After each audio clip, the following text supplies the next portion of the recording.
Merci beaucoup David pour cette invitation et cette introduction. Merci beaucoup également à Jean-Brice Rolland qui est l'âme et le pilier de PSL, qui est PSL même, fait homme. Sans lui, PSL ne serait pas possible. Donc merci à toi Jean-Brice pour cette invitation et merci à Olivier Coquart pour sa présence ce soir. C'est d'autant plus émouvant que Olivier a été mon professeur d'histoire en Hippocagne. C'était ton deuxième poste d'Hippocagne déjà. Mais ton deuxième poste après Hélène Boucher. À Hélène Boucher, j'avais des HEC. Ah bon alors, ça compte pas. Ça compte pas. Premier poste d'Hippocagne, Olivier était un jeune professeur de 33 ans qui nous amenait en cours son petit Alexandre, qui était un tout petit bébé. Et nous disions à l'époque... 1m80.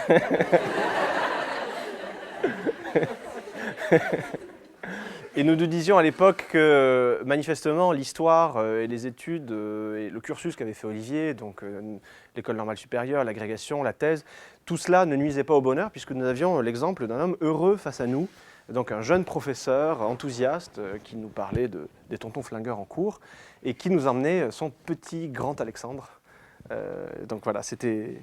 Donc je dois dire que ça a pesé également dans ma décision de faire de l'histoire et de faire ce type de carrière, qui n'est pas forcément une décision évidente. Hein. Vous savez que en France, les universitaires n'ont pas forcément le statut social ni le salaire que leurs collègues étrangers peuvent avoir aux États-Unis, en Allemagne ou en Suisse.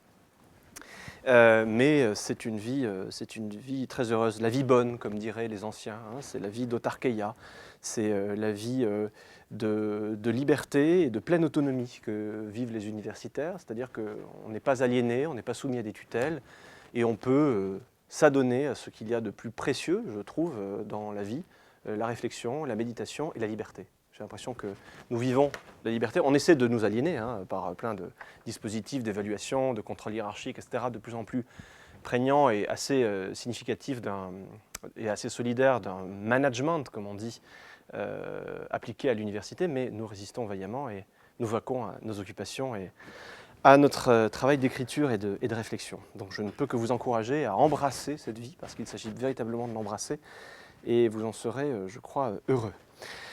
Alors, heureux, oui, mais sur des sujets parfois pas forcément très heureux ni très drôles, puisqu'il s'agit aujourd'hui de parler de nazisme. Et en l'occurrence, de parler de l'histoire du nazisme ou d'une perspective historienne sur le nazisme. Ce qui ne va pas forcément de soi, on va le voir. Le but de ces conférences, telles que Jean-Brice et David me l'avaient expliqué, c'était de faire venir devant vous des praticiens de leur art, de leur recherche, pour qu'ils vous parlent non seulement du contenu, mais également de la manière de traiter ce contenu, la manière de traiter ce sujet. Donc peut-on faire l'histoire du nazisme? C'est le thème que j'ai proposé pour cette réflexion de ce soir. Peut-on faire l'histoire du nazisme? Qui, j'imagine, est une question qui peut paraître paradoxale, voire absurde. Peut-on faire l'histoire? Oui, la réponse est oui, elle est évidemment oui, puisque, de fait, il y a des histoires du nazisme. Les tables des librairies en sont pleines. Vous avez une abondance de documentaires télévisuels sur ces questions-là, notamment lors de dates commémoratives. En janvier dernier, lors de 70e anniversaire de la fin des camps, qu'on appelle improprement la libération des camps, disons la fin de la Shoah, en partie. En mai dernier également, lors des 70 ans de la fin du Troisième Reich, vous avez eu toute une série de documentaires qui nous ont instruits sur cette période ou qui nous ont rappelé des images déjà connues. Donc nous avons tous une familiarité avec cette question du nazisme, de la Seconde Guerre mondiale, de la Shoah, et on peut dire que le nazisme fait partie de ces grandes questions d'histoire, comme on disait jadis, ces grandes questions d'histoire que tout honnête homme connaît. Le règne de Louis XIV, la Révolution française, pour les plus cultivés, l'Athènes de Périclès ou la Renaissance, et le nazisme et la Seconde Guerre mondiale, avec cette déclinaison, traité de Versailles, crise économique, montée des périls, Seconde Guerre mondiale. Tout cela nous semble très bien connu. Et tout cela est également plutôt bien représenté dans les programmes de l'enseignement secondaire qui constituent le socle commun de notre culture citoyenne. Par ailleurs, faire l'histoire du nazisme, Je pose la question, peut-on la faire? Oui, on peut la faire, puisque on a accès aux archives. On a un accès d'ailleurs privilégié, il faut le dire, lorsque l'on travaille sur ces questions-là. Les archives allemandes sont remarquablement constituées, peuplées d'archivistes professionnels très compétents et très accueillants. Et pour peu que le fonds d'archives que vous visez n'ait pas été auparavant visé lui-même par les orques de Staline ou par des bombes anglo-américaines, et donc n'ait pas été détruit, vous avez accès à ces archives, encore une fois, avec un personnel des archives fédérales de Berlin, par exemple, de Lichterfelde, très compétent et très avenant. Donc, les moyens techniques sont là, si vous voulez. L'accès aux archives est une question essentielle pour les historiens, et il y a des sujets pour lesquels, en raison de législation plus contraignantes, on a moins accès aux archives. Donc là, il n'y a aucun problème. Cet accès aux archives et cet intérêt, on va dire, médiatique ou populaire pour ces questions-là fait en sorte que la production historiographique sur le nazisme est très abondante. Donc peut-on faire l'histoire du nazisme? Réponse par l'exemple, oui, regardez, il y a tout ce qu'il faut. On estime que la masse historiographique consacrée au nazisme, donc le nombre de livres qui traitent de la période, cette masse-là se monte à peu près 40 000 ouvrages. Bon. Ce qui veut dire une chose très simple, c'est qu'aucun spécialiste du nazisme ne connaît la question historiographiquement, hein, ça c'est clair. À la limite, on peut connaître très bien l'historiographie du nazisme si on en fait un métier, c'est-à-dire une occupation à part entière. Les épistémologues existent, les gens spécialistes d'historiographie de tel ou tel sujet existent, et c'est une discipline d'ailleurs passionnante. Comment traite-t-on d'une période? Quels sont les débats, etc. Et on peut faire cela avec le nazisme, mais dans ce cas-là, il faut tout abandonner et faire cela uniquement, puisque la masse est absolument considérable. Donc, disons-le clairement, les gens qui travaillent sur le nazisme, je pense à Christian Ingrao en France, ou bon, moi, on n'est pas très nombreux en France, hein, nous ne connaissons pas l'historiographie. Voilà, il faut être clair. Si nous avons envie de temps en temps d'aller voir les sources, eh bien, nous laissons les 40 000 ouvrages de côté. Et c'est bien triste, mais c'est comme ça.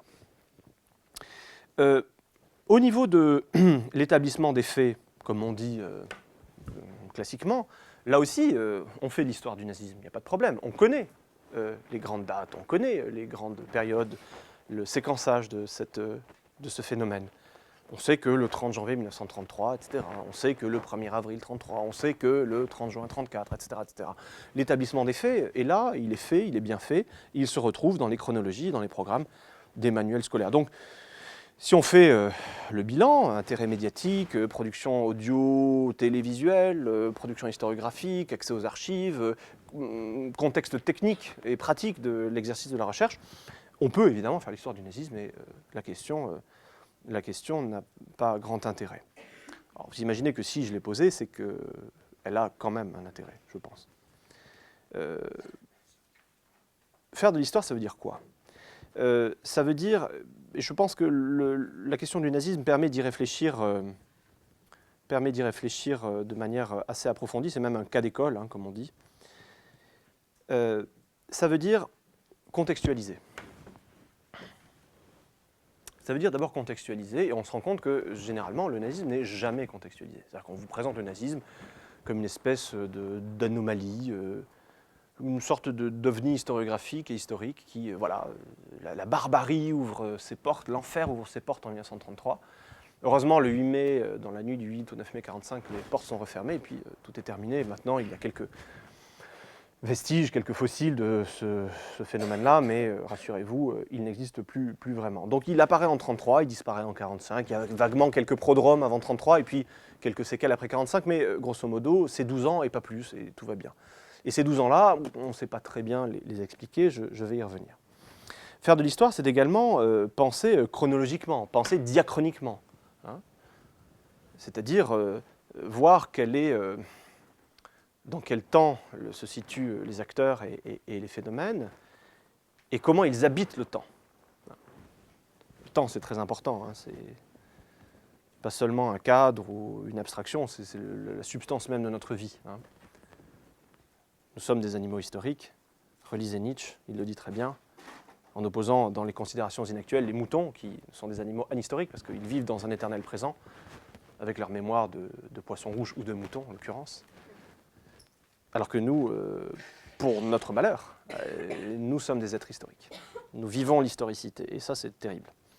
Ça donne des phénomènes comme les religions du salut, comme la poésie, le suicide ou l'alcoolisme.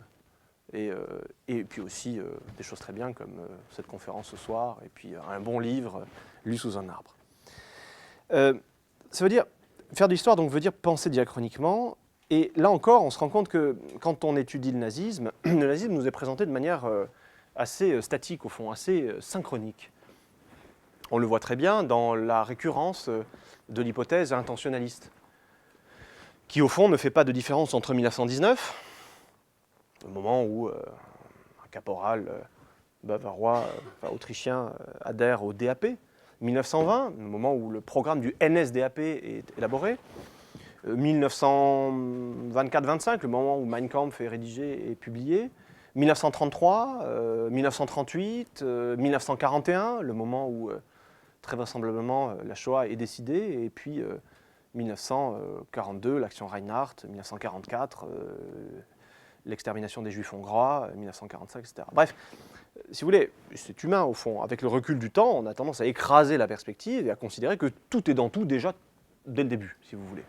C'est ça l'hypothèse intentionnaliste, c'est que l'intention de détruire l'Europe et d'assassiner des peuples entiers était là dès février 1920 dans le programme en 25 points du NSDAP. Ce n'est pas le cas. Mais on a tendance, le phénomène est tellement monstrueux qu'on se dit que c'est une sorte de plan gigantesque qui est sorti du cerveau malade d'un caporal en rupture de ban dès 1920. Et quand on fait ça, on pense non chronologiquement, on pense non diachroniquement. On ne pense pas l'évolution, car évolution il y a eu. Faire de l'histoire, enfin, je disais contextualiser, je disais chronologiser, c'est un néologisme, voire un barbarisme, mais prenons-le quand même. Faire de l'histoire, ça veut dire également, troisième élément, ça veut dire comprendre. Et ça, c'est vraiment difficile dans le cas du nazisme. Si on doit se réclamer d'une autorité, d'un magister dixit, lisons Marc Bloch, lisons Apologie pour l'histoire. Voilà un homme qui a pratiqué tous les types d'histoire, hein, histoire sociale, exigeante et un peu rébarbative, une société féodale, enfin, c'est du lourd, Marc Bloch. Hein. Histoire culturelle, fantastique, avec les rois thaumaturges, parce que l'école des annales, ce n'est pas uniquement l'histoire économique et sociale, sérielle, statistique, hein, c'est aussi le Lucien Febvre de la religion de Rabelais en 1941, c'est aussi le Marc Bloch des rois thaumaturges, c'est des œuvres formidables qui vous montrent comment une pratique sociale a un sens dans un contexte, dans un temps, et n'en a plus dans un autre. C'est ça, la magie de l'histoire, si vous voulez. Hein. Les rois thaumaturges, eh bien, on y a cru à un moment, et on n'y a plus cru à un autre moment. Quand Charles X se fait sacrer à Reims, et qu'il veut réitérer le rituel du sacre, et qu'il veut faire le toucher des écrouelles, tout le monde rigole. Dans la France des années 1820. Dans la France du XVIe siècle, c'était différent. Même chose pour le Lucien Febvre de Rabelais, livre extraordinaire, fabuleux. Rabelais qui s'affronte à cette question, Lucien Febvre qui s'affronte à cette question, Rabelais était-il athée? On lit souvent, Rabelais était athée. Et Lucien Febvre répond, après étude minutieuse des conditions de pensabilité d'un univers sans Dieu au XVIe siècle, conditions scientifiques, conditions conceptuelles. Il répond non, c'est pas possible. À l'époque de Rabelais, fût-on un génie, on ne peut pas penser un univers sans Dieu.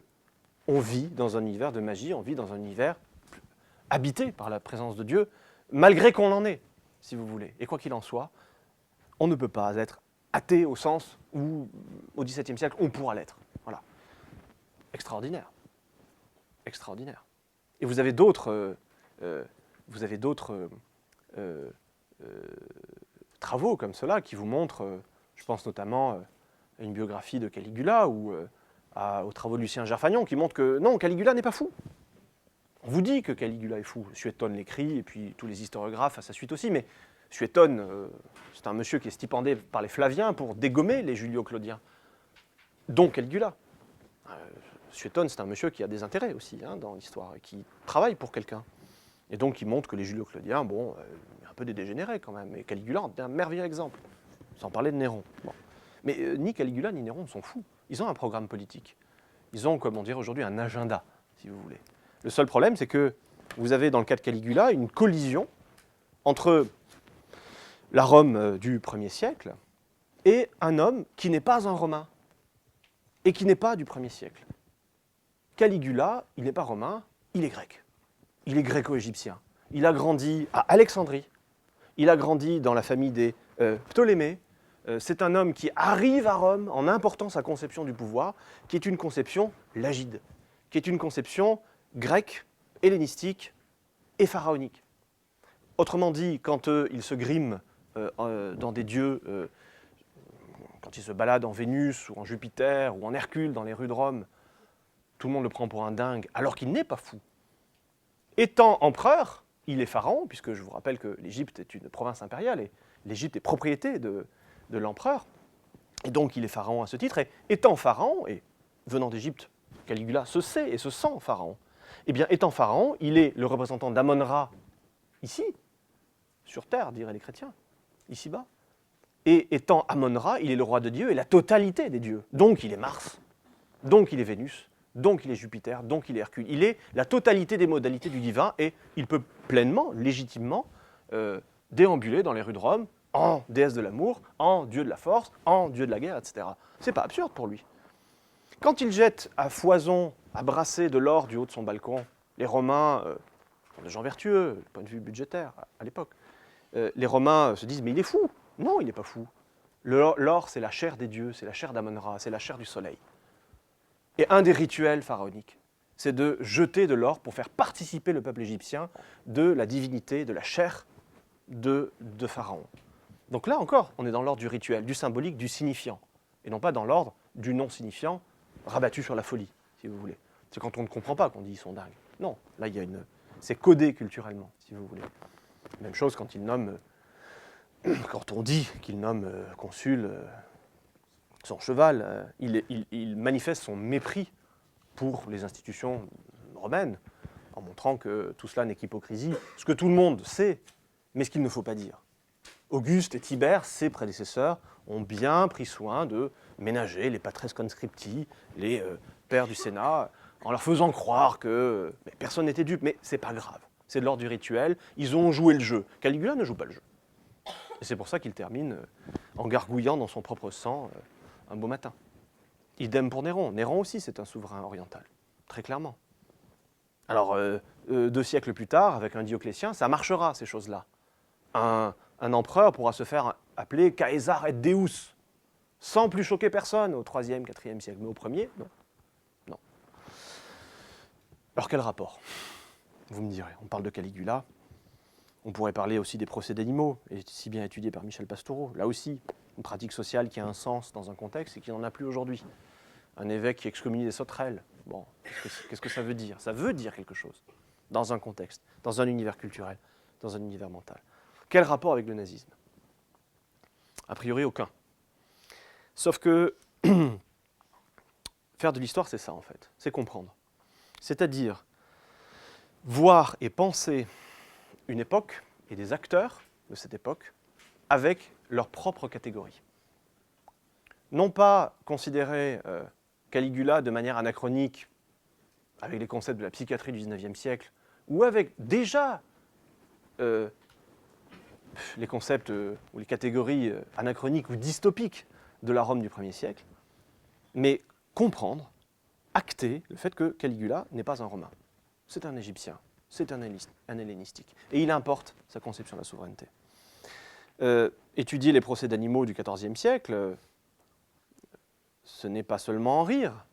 Voir un évêque à Troyes en 1516 qui envoie un mandement épiscopal à une nuée de sauterelles pour les enjoindre de quitter un champ. Et il respecte la procédure, l'évêque. Il ne va pas les excommunier tout de suite. D'abord, mandement épiscopal qui leur est apporté, élu. On lit aux sauterelles, attention, si vous ne quittez pas ce champ, attention.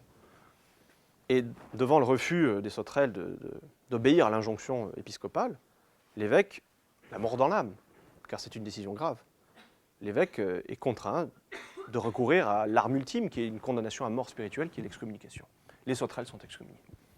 L'histoire ne dit pas si elles ont fini par quitter le champ, mais en tout cas, elles sont bannies de la communauté des croyants et elles ne peuvent pas avoir accès au salut éternel, et c'est terrible. Alors ça, c'est quelque chose qui nous semble absurde, sauf que Michel Pastoureau montre très bien que dans un autre univers mental qui n'est pas le nôtre et qui a changé grosso modo au XVIe, XVIIe siècle, la conception de l'animal, l'anthropologie de l'époque et la conception du salut que l'on avait des êtres et de la totalité de la création, pas seulement de ces créatures que nous sommes nous, humains, mais la totalité de la création, eh bien tout cela rendait possible la responsabilité pénale, judiciaire des sauterelles et des cochons. Alors, j'en viens au nazisme. Je n'ai pas oublié, ils sont des grands mangeurs de cochons, comme vous le savez. C'est peut-être ça le rapport. Marc Bloch, donc, j'avais commencé par là, lorsqu'il est caché, parce qu'il est juif et qu'il est résistant, dans la France riante du maréchal Pétain, Marc Bloch rédige un manuscrit qui sera publié après la guerre, qui s'appelle Apologie pour l'histoire. Le sous-titre, c'est Métier d'historien. Et il a cette phrase qui est proprement stupéfiante, qui est tout à fait cohérente vis-à-vis de sa propre œuvre, si vous voulez. Je vous parlais des rois thaumaturges. C'est quelqu'un qui pratique l'histoire culturelle, Marc Bloch, mais stupéfiante au regard de ce qu'il est en train de vivre.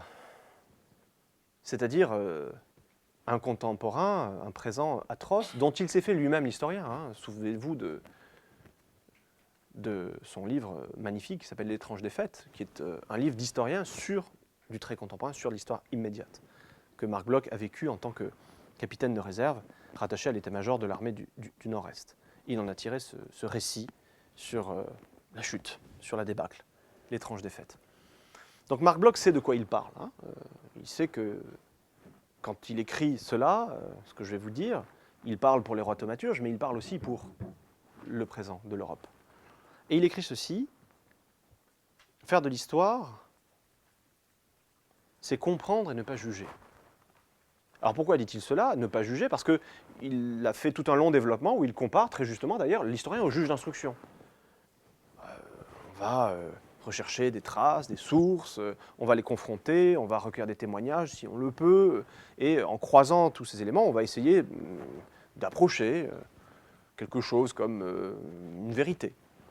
Travail de juge d'instruction. Sauf que la comparaison s'arrête là, dit Marc Bloch. Ensuite, une fois que le dossier est instruit, à charge et à décharge, on ne juge pas. Nous, historiens, on ne juge pas. Vous imaginez, hein? C'est un homme qui est traqué par le SD qui écrit ça. Un homme qui est traqué par le SD. Le SD, c'est la police de sécurité allemande. Celle qui va l'arrêter et celle qui va le fusiller. Et il écrit, faire de l'histoire, c'est non pas juger. Le rôle du juge d'instruction s'arrête là, mais comprendre. Alors comprendre la pratique, le rituel des rois thaumaturges, très bien. Comprendre la culture de Rabelais, très bien. Comprendre le rôle de ces évêques qui excommunient les sauterelles au XVIe siècle, bon. Comprendre Caligula, pourquoi pas? Ça devient un peu plus dur, mais pourquoi pas? Comprendre Néron, bon, allez, essayons. Mais comprendre les nazis, comprendre et non pas juger. Juger, c'est légitime, et on le fait tous en tant que citoyen, en tant qu'être humain, mais en tant qu'historien, dit Marc Bloch, halte là. Je comprends et je ne juge pas. C'est difficile, ça. C'est très difficile. Et c'est un homme traqué qui écrit ça. C'est d'autant plus difficile que lorsqu'on lit ses collègues, je pense notamment à Henri René Maroux, dans De la connaissance historique. Alors Henri René Maroux, c'est un chrétien confié en dévotion, c'est un homme de l'agapé, Henri René Maroux. Et c'est un homme qui écrit dans De la connaissance historique, l'historien doit aimer son sujet. L'aimer au sens de l'agapé chrétienne. L'accueillir, l'embrasser, voilà. Aimer les nazis. Difficile, hein? Comment on fait alors? Est-ce que c'est possible donc de faire l'histoire du nazisme? On revient à la question de départ. Peut-on faire l'histoire du nazisme dans ces conditions-là? Non pas au sens où on établirait les faits, où On dirait, voilà, le 3 février 1933, à 5h38 du matin, Hitler se lève et puis prépare son briefing pour recevoir les généraux de la Reichswehr, etc. Ça, oui, bon, c'est l'histoire positiviste, bon, c'est bien l'établissement des faits. Mais ensuite, comprendre les acteurs de l'époque, c'est-à-dire considérer le nazisme non pas comme on l'a trop longtemps vu, c'est-à-dire une alliance du mégaphone et de la matraque, si vous voulez, de la propagande et de la répression. Au fond, on a ramolli les cerveaux avec Goebbels, on a martyrisé les corps avec Himmler, et tout ça, ça a produit quelque chose comme, sinon du consentement, du moins une forme vague de résignation. Les Allemands ont suivi, grâce au mégaphone et à la matraque. C'est un peu court quand même. C'est un peu court. Quand on se penche plus précisément sur la question, et c'est très gênant, on se rend compte qu'il y a eu adhésion, pas seulement des Allemands d'ailleurs, des nazis français, il y en a, et pas les plus bêtes d'ailleurs. Un Brasillac, un Drieux, un Rebatté, et pas un idiot. Et on pourrait en citer d'autres, et des cohortes. Tous ces jeunes gens qui s'engagent dans la brigade de Frankreich, devenue la division Charlemagne de la Waffen-SS, ne sont pas tous des imbéciles, des têtes brûlées ou des aventuriers en mal de sensations fortes. Ce sont des gens qui ont une conception très claire de ce qu'est l'Europe, de ce que doit être l'Europe et de ce qu'ils doivent faire pour la défendre et la construire. Par ailleurs, suivre l'injonction de Marc Bloch, comprendre et non pas juger, nous permet peut-être de faire un peu mieux ce qu'on ne fait jamais en fait, parce que c'est difficile et gênant pour nous. Hein. C'est-à-dire penser le nazisme. Voilà. D'habitude, on ne pense pas le nazisme. Vous disiez tout et n'importe quoi sur cette période, mais ce qu'on vous dit, en gros, et je vous le disais en introduction, c'est que c'est une anomalie historique. C'est quelque chose qui, au mieux, et à négativo, si vous voulez, vient légitimer un récit, le récit que nous avons construit sur l'advention, l'avènement de la modernité dans l'Occident. En gros, voilà, on est sorti des ténèbres médiévales, donc on ressort ici Norbert Elias, Norbert Elias qui, pourtant juif allemand, qui a fait la Première Guerre mondiale, qui fuit l'Allemagne en 1933 à cause des nazis, fait l'impasse sur deux choses dans son œuvre, deux choses. Norbert Elias construit une fresque saisissante et très convaincante, très juste à bien des égards de l'histoire de l'Occident, dans laquelle il ne parle jamais de deux choses. La Première Guerre mondiale, qu'il a faite, et le nazisme, qu'il a fui. C'est quand même fou, ça. On se console comme on peut, on se raccroche à ce qu'on peut. En tout cas, un récit qui permet de donner sens et de dire, au fond, le nazisme, c'est l'exception qui confirme la règle. Voilà. Alors, certes, des exceptions, il y en a beaucoup dans l'histoire de l'Occident. La Première Guerre mondiale au premier chef, celle qui a tant ébranlé les contemporains. Mais on vous dit, au fond, bon, voilà, le nazisme, c'est dans la suite de la Première Guerre mondiale. Donc ces exceptions-là sont cohérentes et justifient, à contrario, de manière cohérente, le grand récit des Lumières, au fond, de la civilisation des mœurs, au sens de procès de civilisation, dont la Grande Guerre et le nazisme sont des exceptions, certes déplorables, mais exceptionnelles, précisément. Bon, alors quand on fait ça, on construit un récit, un discours qui est très mignon, qui a son utilité, on va dire, psychologique, affective. On fait ce qu'on fait tous les jours quand on construit nous-mêmes un récit sur nous-mêmes.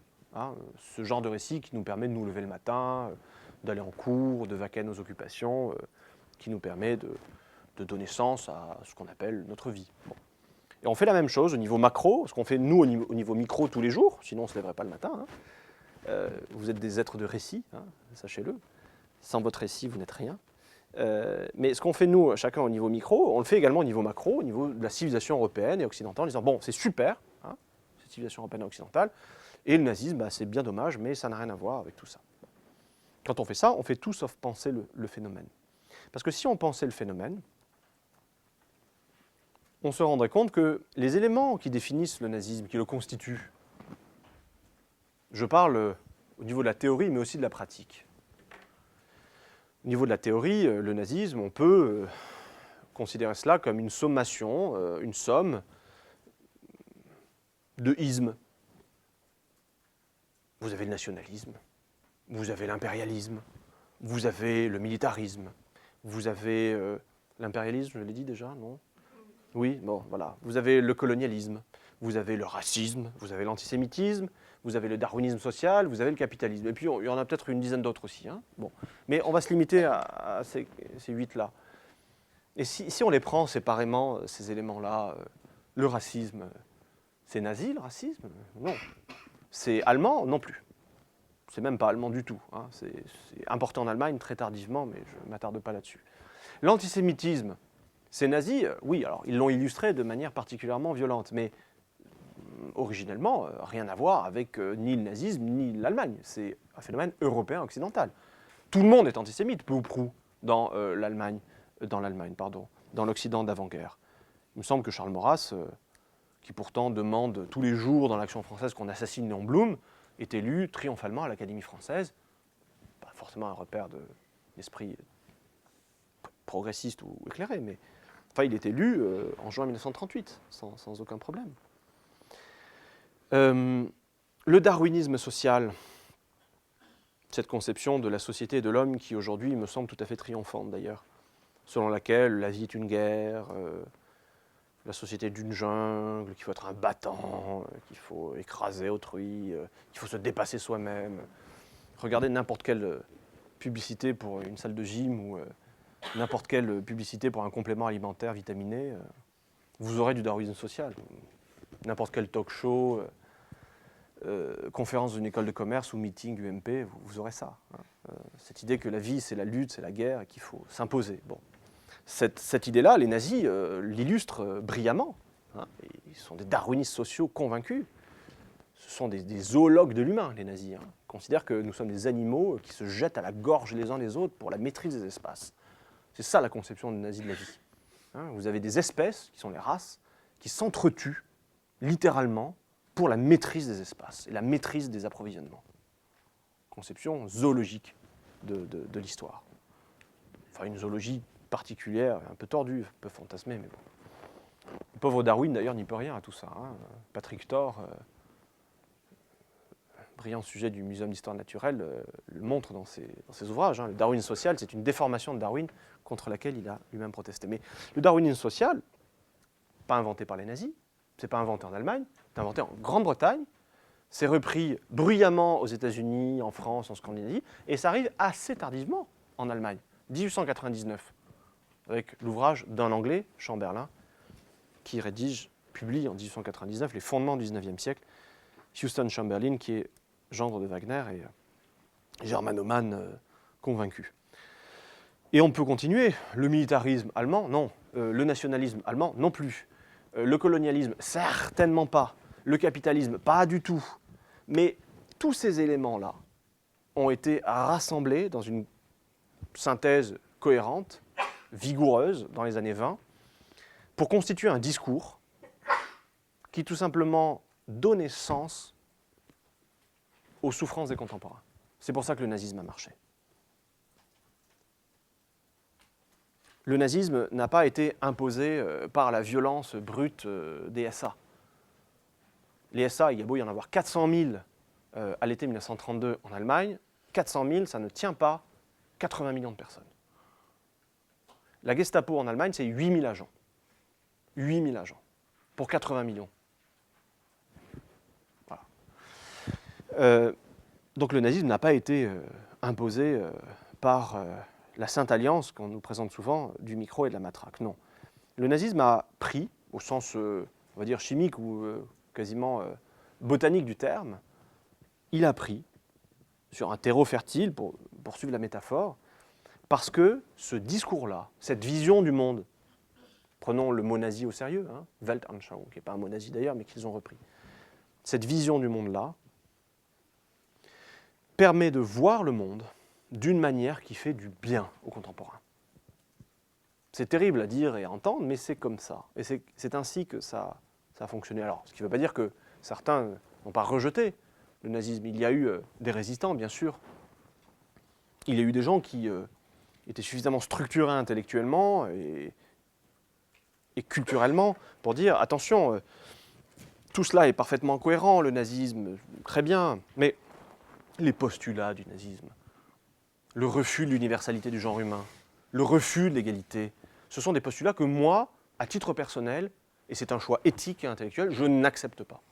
Certains ont dit ça, mais vous imaginez la force morale, la structuration intellectuelle qu'il faut avoir pour dire, faire l'analyse et la critique de tout cela et arriver à dire cela, ne serait-ce que pour soi. Moi, je le refuse, ça. Moi, je refuse qu'on considère que le genre humain n'est pas universel, que les hommes ne sont pas égaux. Moi, je crois le contraire. On est dans un domaine qui est celui voilà, du postulat, de la croyance. Bon. C'est difficile d'être résistant au nazisme en Allemagne. C'est difficile ailleurs aussi. Qui a protesté en France en 1931 contre l'exposition coloniale de Vincennes? Qui? Une poignée de surréalistes et le Parti communiste français. C'est tout. Combien y a eu de visiteurs? 8 millions. 8 millions. Qui allait voir quoi? Des choses très magnifiques, hein, des reproductions d'Angkor, des villages marocains reconstitués, la grandeur de l'Empire, la plus grande France. Et puis, pour illustrer tout cela, quelques zoos humains ou des malgaches dansaient quelques danses traditionnelles, on leur jetait quelques bananes et on revenait content chez soi en racontant ça à sa petite nièce. Donc, prudence hein, vis-à-vis de ce contexte culturel de l'époque qui rendait le nazisme plausible, pensable, aimable, au fond. Ça, c'est quelque chose, c'est un effort à faire hein, pour nous, parce que nous sommes instruits par l'histoire, hein, évidemment. Mais en 1933, en 1935, en 1938, il n'y a pas eu d'action Reinhardt. Il n'y a pas eu Treblinka. Il n'y a pas eu Sobibor. Il n'y a pas eu Chelmno. Il n'y a pas eu Birkenau. Il n'y a pas eu Majdanek. Ça n'existe pas encore, ça. Et je dirais même que c'est impensable pour la hiérarchie nazie, mais à cette époque-là, mais ça nous entraînerait trop loin ce soir. Il n'y a pas eu ça. Le nazisme à l'époque, qu'est-ce que c'est pour les Allemands et pour le reste de l'Europe? Alors, pour les opposants directs au nazisme, pour ceux qui veulent du mal au nazis, c'est terrible le nazisme. Hein. Vous faites casser la figure, vous faites passer à tabac, vous partez en camp de concentration, vous pouvez mourir. La violence fasciste, c'est pas un mythe. Hein. C'est beaucoup de sociodémocrates, beaucoup de communistes, beaucoup de chrétiens aussi ont payé de leur intégrité physique, morale et de leur vie leur opposition au nazisme dès 1933. Mais à part cela, on ne fait pas d'omelette sans casser les œufs. Hein. À part cela, qu'est-ce que c'est que le nazisme? Mais c'est quelque chose de tout à fait intéressant comme expérience, vue de l'étranger et vue d'Allemagne aussi. Plus de partis communistes, plus de partis social-démocrates, plus de syndicats. L'Allemagne est à nouveau, après les désordres monétaires, après la Grande Dépression, après les combats de rue, l'Allemagne est à nouveau en ordre de marche. Et elle est d'autant plus en ordre de marche, industriellement, que l'État commande des avions, des sous-marins, des canons. C'est un marché incroyable, l'Allemagne nazie. C'est un lieu où on va faire de l'argent et où beaucoup de monde va faire beaucoup d'argent. Les fondamentaux de l'industrie remarchent en Allemagne. La chimie, la sidérurgie, le charbon, les composants électriques, la chimie de synthèse pour les carburants, les caoutchoucs, etc. Tout ce qui vient structurer les armements et les équipements de cette gigantesque armée que les nazis sont en train de bâtir à partir de 1933 et ensuite officiellement à partir de 1935 avec la création de la Wehrmacht.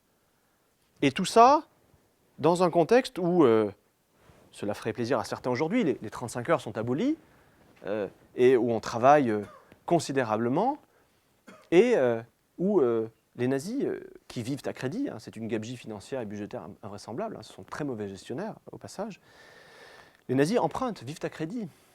Vous imaginez toutes les banques internationales qui ouvrent des lignes de crédit, parce que la signature allemande a sa crédibilité, hein. Il y a un système fiscal qui fonctionne bien, on peut rentrer dans ces fonds hein, quand on a prêté à l'Allemagne, donc on prête. Et c'est pour ça qu'à l'étranger, on considère ça comme une expérience intéressante. Le spectre bolchevique a disparu de la Terre, l'Allemagne est en ordre de marche. Et c'est pour ça que, à Balmoral, à l'été 1934, en famille, chez les Windsor, avec papa, comment il s'appelait lui, papa Georges qui tient la caméra, tonton Édouard qui est devant la caméra, et puis des petites filles, dont la petite Élisabeth. On joue à faire le salut nazi. Et on fait des petits films comme ça, mais c'est tout à fait innocent et sympathique, sous le soleil de Balmoral. Je ne sais pas si vous avez suivi cette histoire, nous avons retrouvé ces films à la fin de l'été, et tout le monde s'est offusqué en disant « Oh, c'est terrible, regardez, la reine Elisabeth fait le salut nazi ». Alors quand les journalistes m'ont interviewé, j'ai dit « Non, c'est pas la reine Elisabeth, c'est une petite fille de 7 ans. Alors arrêtons, c'est une petite fille qui joue et qui fait ce que son papa et son tonton sont en train de lui faire faire. Donc la reine Elisabeth, elle n'existe pas, et la petite Elisabeth, elle n'y peut rien. Par contre, les deux abrutis dans l'histoire, c'est papa Georges, qui tient la caméra, et qui rigole en voyant sa petite Elisabeth tendre son bras, et tonton Édouard, le futur roi d'Angleterre. Les deux futurs rois d'Angleterre, en fait. Hein, l'un qui fait le salut nazi et l'autre qui se marre à filmer tout ça. Alors pourquoi? Les journalistes m'ont dit bah, c'est terrible, vous vous rendez compte? Je dis mais non, c'est pas si terrible que ça, au fond, pour ces gens-là. C'est pas si terrible. Que des communistes y aient laissé leur mâchoire, ça ne va pas les gêner, ces gens-là. Pas un problème. Ces gens-là considèrent, les Windsor, mais aussi la haute aristocratie britannique, l'élite financière, industrielle, militaire de France, de Grande-Bretagne, des États-Unis, Henry Ford, tous ces gens-là trouvent que Hitler, c'est très bien. C'est très bien. On fait des affaires, on fait de l'argent, il n'y a plus de coco. Ça roule. Et puis, on a compris pourquoi le nazisme marchait aussi profondément.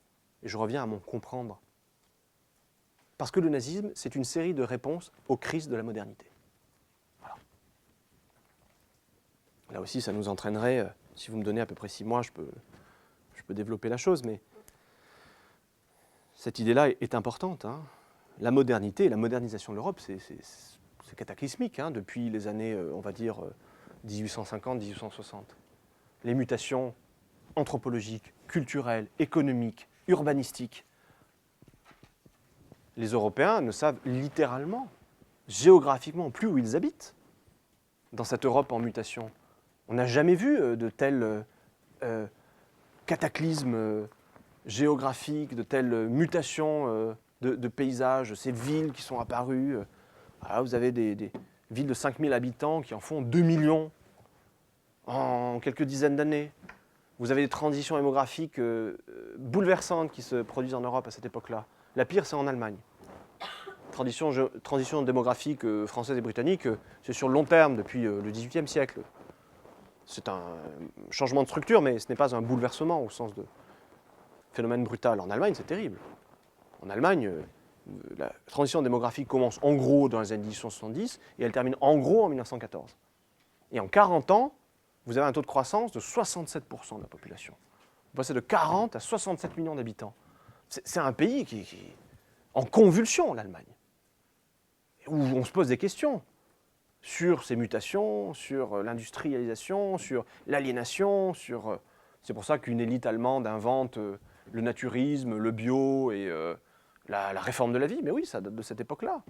Tous ces sympathiques bourgeois wilhelminiens qui troquent le casque à pointe contre la tenue d'Adam, hein, qui refusent le caporalisme, qui refusent le capitalisme et qui vont cultiver sans chimie, dans des colonies agricoles et artistiques, leurs tomates tout nues dans leur jardin, qui inventent des pédagogies alternatives. Ça, c'est une réponse à la modernité. Et il y en a d'autres. Et ces autres réponses-là vont s'imposer en Allemagne dans les années 20, après la Grande Guerre. Parce que non seulement vous avez tous ces phénomènes de bouleversement liés à la modernisation rapide et brutale, avant 14, mais ensuite vous avez 14-18, ou 14-19, ou 14-21, ou 14-23. On ne sait pas très bien où placer le curseur de la guerre en Allemagne. On sait quand ça commence, on sait moins quand ça termine.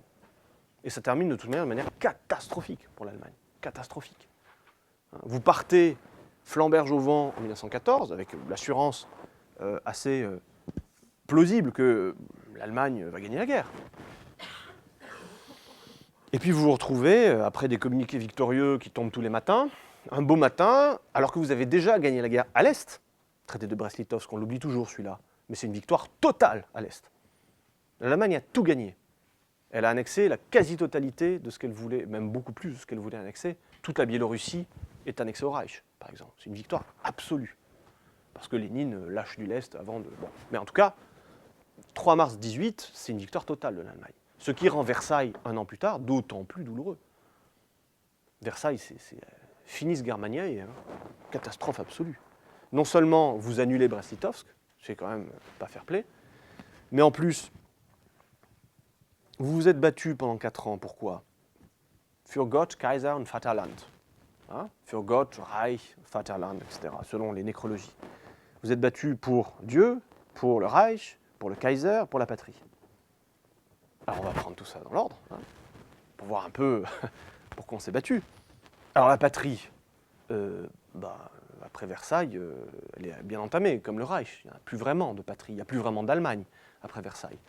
Plus de colonies, la paix à l'Est annulée, la victoire à l'Est annulée, 15% du territoire en moins, internationalisation des voies d'eau, internationalisation des brevets. Ça, c'est une disposition du traité de Versailles aussi. Hein. Tous les brevets de la physique, de la chimie, des sciences naturelles allemandes, de la médecine, tout ça, libre de droit. Vous voulez faire l'aspirine? Pas de problème, allez-y. C'est gratuit, après 1919. C'est un brevet internationalisé. Le pauvre couillon de BASF qui a inventé l'aspirine, il ne touche plus rien. Voilà. Même chose pour les voies d'eau. Hein. Symboliquement fort. Hein. Vous internationalisez les voies d'eau. Vous pouvez remonter un cours d'eau allemand comme ça, sans demander une autorisation quelconque. Symboliquement, c'est un viol. C'est une paix très très dure hein, que la paix de Versailles, une paix excessive à bien des égards. Donc la patrie, le Reich, il n'y a plus. Le Kaiser, parti sans laisser d'adresse. Hein, courageusement, il est parti en Hollande. Et puis on en a combattu pour Dieu aussi. Hein. Gott mit uns. Hein. Dieu avec nous. Et je reprends la formule classique des nécrologies, hein, für Kaiser, Gott und Reich. Hein, donc il y a toujours Gott au milieu, il y a Dieu. Alors Dieu, dans le contexte de l'époque, l'Allemagne fait partie du droit commun occidental. Hein. C'est un pays en déchristianisation avancée, l'Allemagne, comme tout le monde à l'époque. Et là, il y a un problème majeur qui se pose à l'Allemagne, et ça c'est mon ami Christian Ingrao qui l'a très bien montré, qui est un historien absolument génial. Hein. Si vous voulez comprendre quelque chose du nazisme, lisez Christian Ingrao. Hein. Lisez Croire et détruire. Lisez La Brigade d'Irlewanger, Les chasseurs noirs. Des ouvrages absolument majeurs. Et il a très bien montré, il a eu cette intuition que le nazisme permet de faire le deuil de 2 500 000 morts.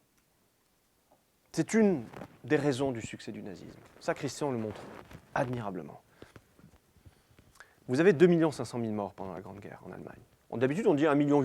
Hein, et c'est vrai, ce sont les morts au champ d'honneur, comme on dit. Mais rajoutez à cela 600 à 700 000 civils morts de la famine et de la maladie à cause du blocus. À cause du blocus imposé à l'Allemagne. 600 à 700 000 civils qui sont morts en plus. La grippe espagnole a fait des ravages en Allemagne et en Autriche parce que les gens avaient faim. Ce qui, au passage, sera une obsession des nazis, hein, nourrir les Allemands. L'Europe peut en crever, surtout les Ukrainiens, mais les Allemands doivent manger. Parce que les nazis estiment que 1918, c'est une émeute frumentaire. 1918, la révolution, c'est une révolte frumentaire. Parce qu'on avait faim. Et c'est en partie très vrai. Lorsque vous voyez les visages des Allemands dans les rues d'Allemagne ou d'Autriche en 1918, ce sont des visages creusés. Des visages hâves, un visage gris. Lorsque vous voyez des photos des Allemands au printemps 1945, les joues sont pleines et roses. Les Allemands ont mangé jusqu'au bout. Les nazis ont tenu promesse. Ils ont fait crever les Ukrainiens. Ils ont fait crever 27 millions de personnes à l'Est. Mais les Allemands ont eu à bouffer. Et ils ne se sont pas révoltés. Il n'y a pas eu de nouveau novembre 1918. Hitler a tenu sa promesse, il l'avait dit. Plus jamais de novembre 1918 dans l'histoire allemande. Ça voulait dire en partie Plus jamais de révolution. Donc,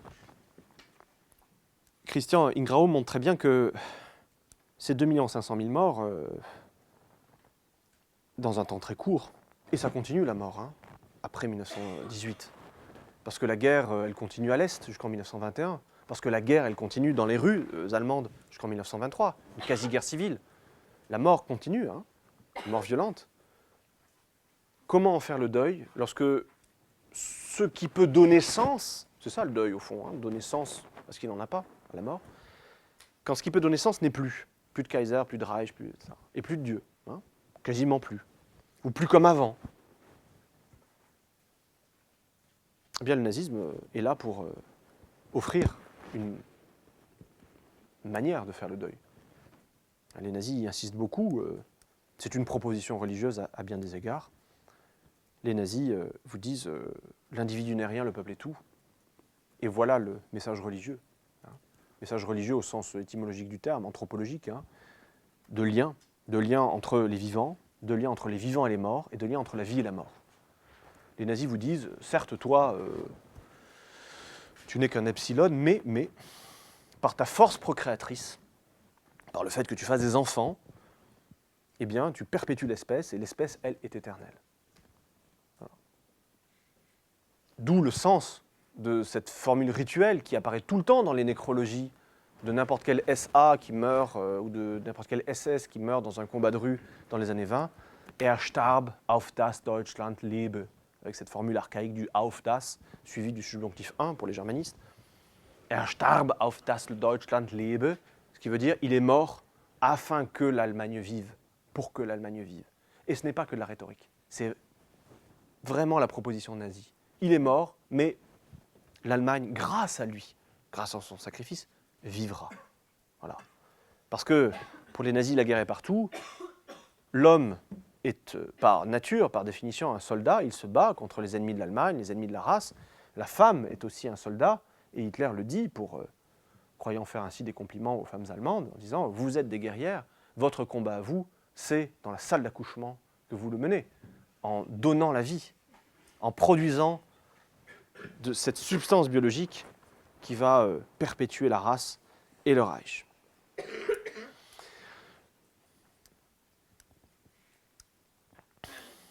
Alors, ce que je vous dis là, vous le voyez, ce ne sont que quelques éléments, mais qui peuvent faire toucher d'un peu plus près une manière de faire de l'histoire du nazisme. Et j'en reviens à ma question de départ, peut-on faire l'histoire du nazisme ? Oui, mais ça exige ça.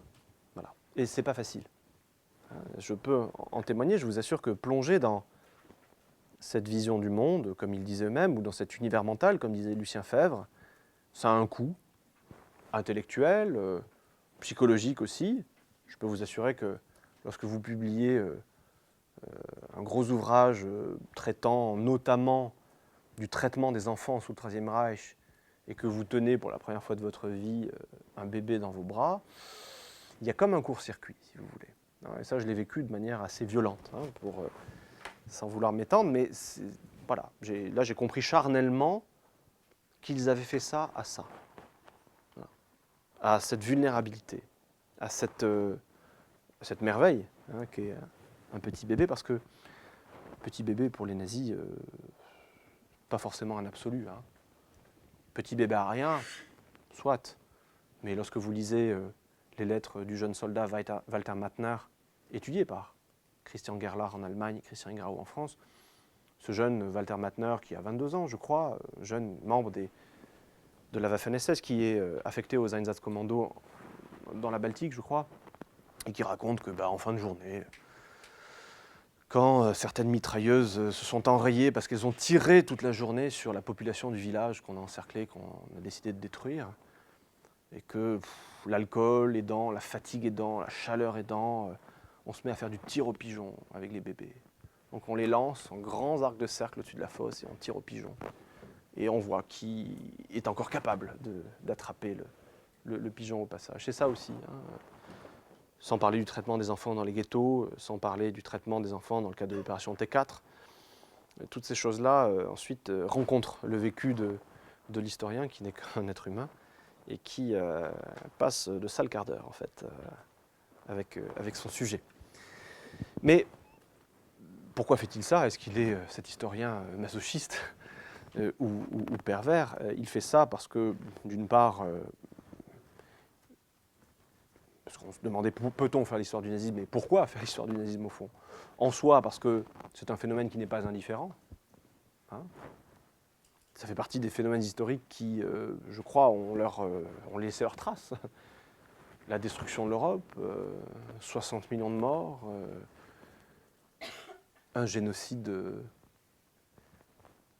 à la fois inouï et inédit, quelque chose qui atteint un niveau, une intensité de violence et de brutalité impensable.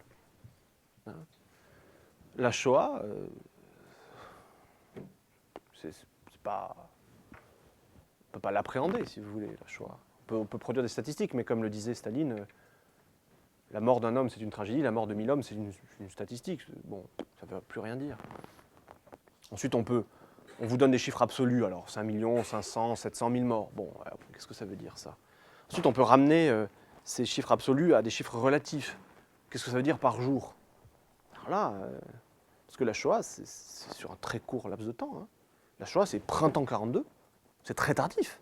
Printemps 42, hiver 44-45.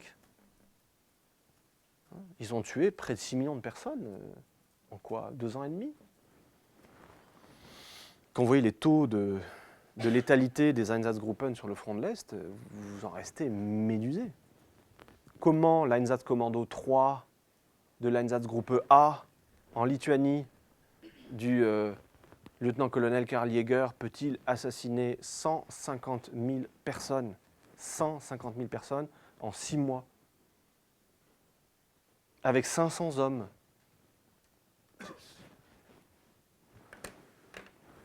Oradour-sur-Glane, en France, on en a une quinzaine d'Oradour-sur-Glane, de villages ou de bourgs martyrs.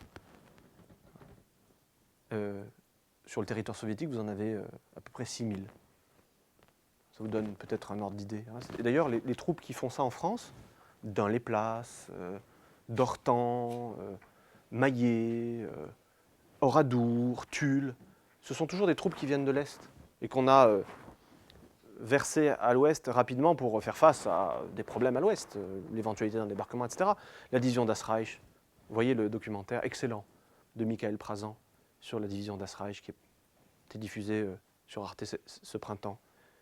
La division Das Reich, elle vient de l'Est. Dortan, dans l'Ain, sur les contreforts du Jura, c'est une division de volontaires russes de la Wehrmacht.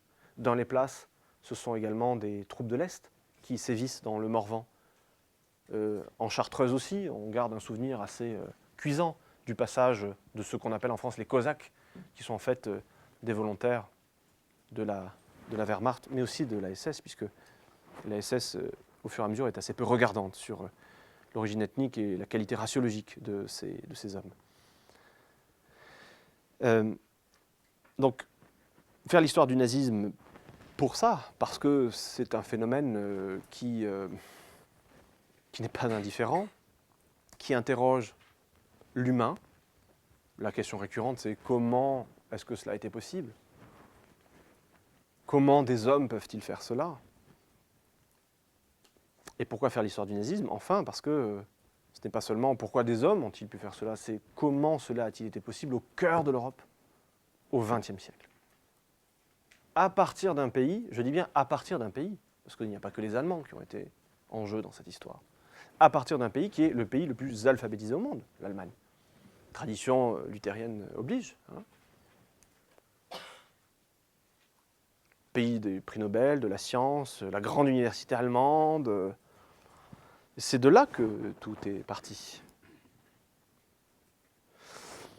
Donc ça interroge l'humain, ça interroge ce temps et ce lieu que sont non seulement l'Allemagne, mais aussi l'Europe et l'Occident des 19e et 20e siècles. Et j'insiste sur l'Europe et l'Occident parce que, comme je vous le disais tout à l'heure, les éléments constitutifs du nazisme ne sont pas des inventions nazies et ne sont pas des produits allemands. Racisme, antisémitisme, impérialisme, colonialisme, etc. Ça, c'est pour la théorie. Pour la pratique, les crimes nazis ne sont pas perpétuables sans le concours rigoureux, constant et empressé de toute l'Europe. Toute l'Europe. Tout le monde s'y met. La Shoah, ce n'est pas seulement les quelques dizaines de milliers d'hommes de la ZIPO-SD, de la FNSS ou personnel allemand des camps. La Shoah, ce sont des gendarmes, policiers, préfets français. La Shoah, ce sont des nationalistes, des nationaux catholiques croates oustachis. Ils font 300 000 morts quand même, avec la bénédiction de leur évêque de Zagreb, là, Monseigneur Stepinac, qui a été béatifié pour ses bons et loyaux services au service des oustachis, j'imagine. Ah non, parce qu'il est un martyr, j'oubliais. C'est un martyr de Tito, parce que Tito, au lieu de le pendre haut et court, de le faire abattre dans un cul de basse-fosse comme il aurait dû le faire, l'a assigné à résidence dans son village, ce qui en fait un martyr. Monseigneur Stepinac. Vous pouvez, si vous allez à Zagreb, qui est une très jolie ville, voir la châsse dorée où est conservée pieusement sa dépouille de futurs saints. Les oustachis croates, les nazis serbes, parce qu'il y en a eu, les antisémites polonais, les nationalistes ukrainiens, les nationalistes baltes, des fonctionnaires hollandais, des collaborationnistes belges, enfin bref, tout le monde s'y est mis. Et puis pour ceux qui n'avaient pas la chance d'en être, eh bien, ils ont regardé sans trop faire grand-chose. Je pense à la Grande-Bretagne, je pense aux États-Unis, comme s'il y avait une forme, sinon de consensus, du moins d'acceptabilité de ce qui était en train de se produire à cette époque-là. Et puis le nazisme a eu une très belle postérité, au fond. Il me semble qu'en Afrique du Sud, vous avez un gouvernement en 1948 ou 1949 qui arrive au pouvoir, qui est ouvertement pro-nazi. Ouvertement. En disant ce qu'ont fait les nazis, c'est bien. Alors, l'action Reinhardt, la Shoah, peut-être pas, mais en tout cas, la ségrégation, le racisme érigé en politique, c'est très bien. Et c'est après 1945 tout cela, et ça fait partie de ce continuum occidental qui est, encore une fois, notre temps et notre lieu. Voilà. Ce que je veux dire, c'est que ce n'est pas les boches, ce n'est pas les teutons, ce n'est pas des fous, ce n'est pas des animaux. Tout ça, ce sont des explications qui nous permettent de mettre à distance, de circonscrire la chose et de ne pas nous sentir concernés. Voilà. C'est, quoi qu'on veuille, notre histoire. Et donc comprendre, c'est aussi ça. Hein, c'est comprendre au sens de remettre dans un cercle, dans un orbite. Alors, pour conclure, et très rapidement, je vous le disais au tout début, faire de l'histoire, ça exige, me semble-t-il, de contextualiser, de chronologiser, même si c'est un barbarisme, et de comprendre. Pour ce qui est de comprendre, on a essayé de le faire. On pourrait continuer pendant quelques années, hein, bien sûr, mais nous n'avons qu'une heure et demie. Pour ce qui est de contextualiser, nous avons tenté de le faire aussi en montrant que, au fond, les nazis ne sont pas des ovnis, ne sont pas des aberrations ou des anomalies. C'est un phénomène qui est aussi un produit de notre histoire, celle de l'Occident et de l'Europe des 19e, 20e siècles. Et enfin, faire l'histoire du nazisme exige aussi de penser la diachronie et de voir que même sur une période courte de 26 ans, 1919-1945, ou de 12 ans, 1933-1945, il y a des évolutions et que tout n'est pas dans tout.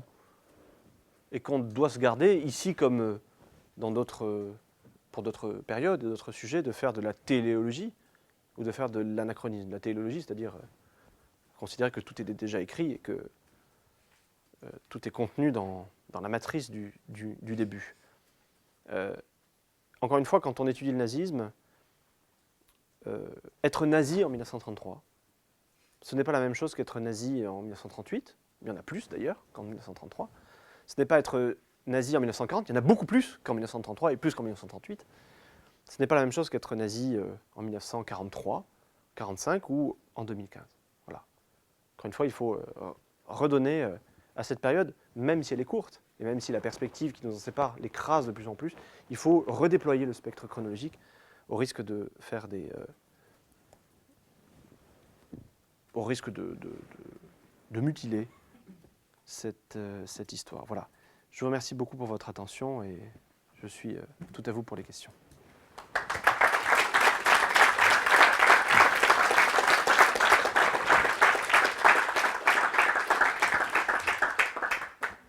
Merci beaucoup. Je propose qu'on ne fasse pas exactement ce qu'on a prévu. C'est-à-dire qu'il y en a quelques-uns qui, depuis la semaine dernière, ont réfléchi à des questions autour de ce travail et autour de tout ça. Mais peut-être avant, simplement, s'il y a des questions, je dirais, vraiment factuelles, de choses, parce qu'il y avait énormément d'éléments, peut-être certains d'entre vous ont des questions, je dirais, vraiment purement factuelles à poser sur tel fait, etc. Rapidement, hein, on fait une petite, si tu veux bien, on fait une petite séance comme ça de questions, voilà. Mais vraiment, il faut que ce soit des questions factuelles, pas des... Après, on passera au lourd.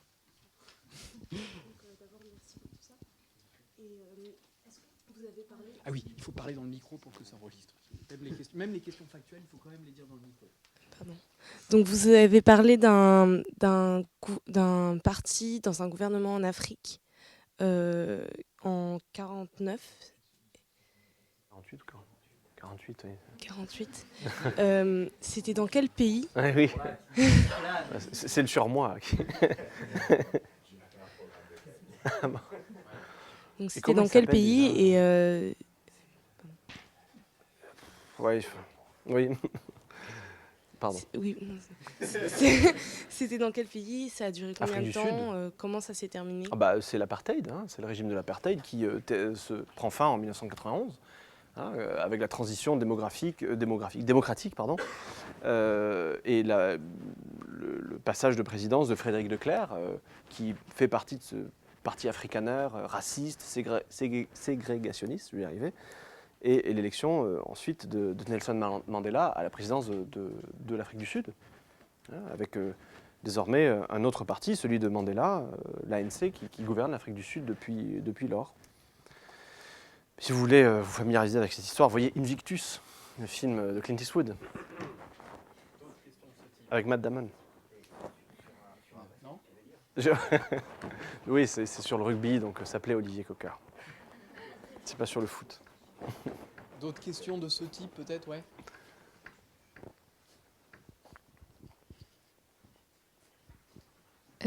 Bonjour. Vous avez parlé d'un événement en 1931 donc, qui s'est passé en France. J'ai pas trop eu le temps de noter ce que c'est, l'exposition coloniale. Ouais.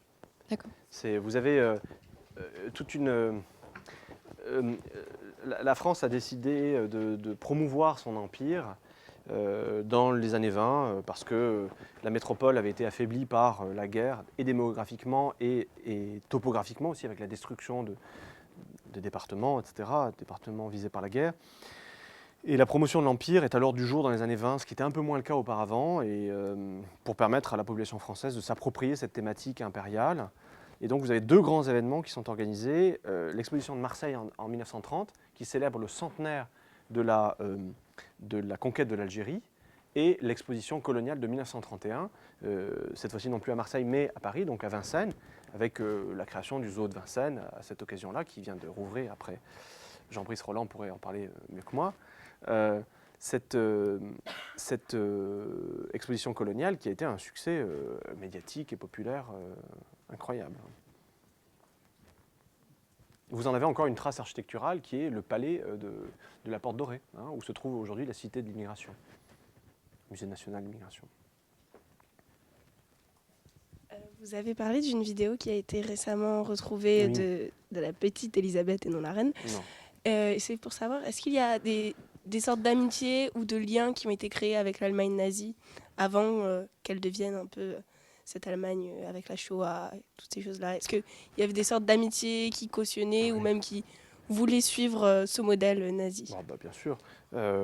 Alors, vous avez, pour ce qui est de la famille Windsor, tout simplement, le prince de Galles, Édouard, qui devient ensuite le roi Édouard avant d'abdiquer, est lié à Hitler et à la hiérarchie nazie. Il se rend, après son abdication, il se rend très souvent à Berchtesgaden, hein, c'est un familier de l'Allemagne nazie, via des médiateurs qui sont les sœurs Mitford, hein, qui sont des aristocrates britanniques qui sont très bien en cours chez les nazis.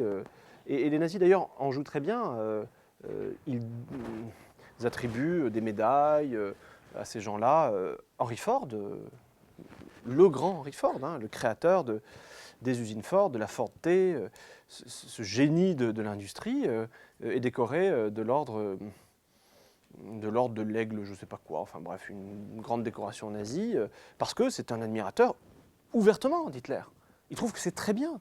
Parce que le racisme, bah oui, c'est l'évidence, que voulez-vous, les Noirs, c'est pas des Blancs, et puis c'est comme ça. Et puis Hitler permet de faire de l'argent. C'est une formidable... Ford est très bien représenté en Allemagne, hein, les Ford Motorwerke GmbH, hein, donc la SA, société anonyme, Ford Motor, est bien présente en Allemagne.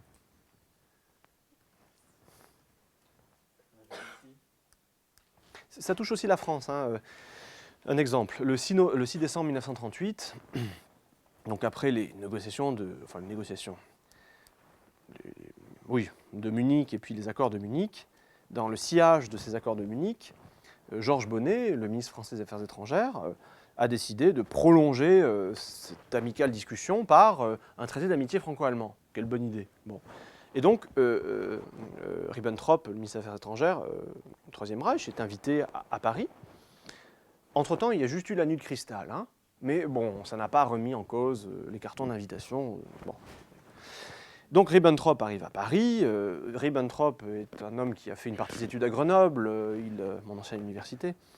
Il parle très bien le français, et dans un français quasi impeccable, dans le grand salon de l'horloge au Quai d'Orsay. Il fait un discours émouvant sur l'amitié franco-allemande et pour toute éternité, tout ça. Bon. Et le soir, il y a un dîner à l'ambassade d'Allemagne. Et pour ne pas incommoder M. Ribbentrop, qui sans doute n'aime pas les Juifs, eh bien, deux ministres juifs du gouvernement d'Édouard Daladier, Jean Zay, ministre de l'Éducation nationale, et Georges Mandel, ministre des colonies, je crois, à ce moment-là, ne sont pas invités. Voilà.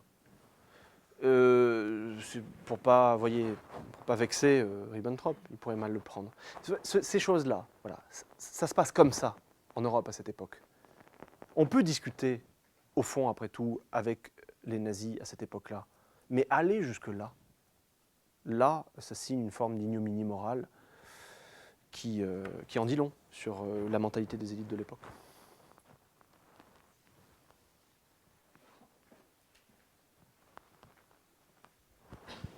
Oui, vous parliez de la nuit de cristal, mais est-ce qu'en France on était au courant de tout ça Oui.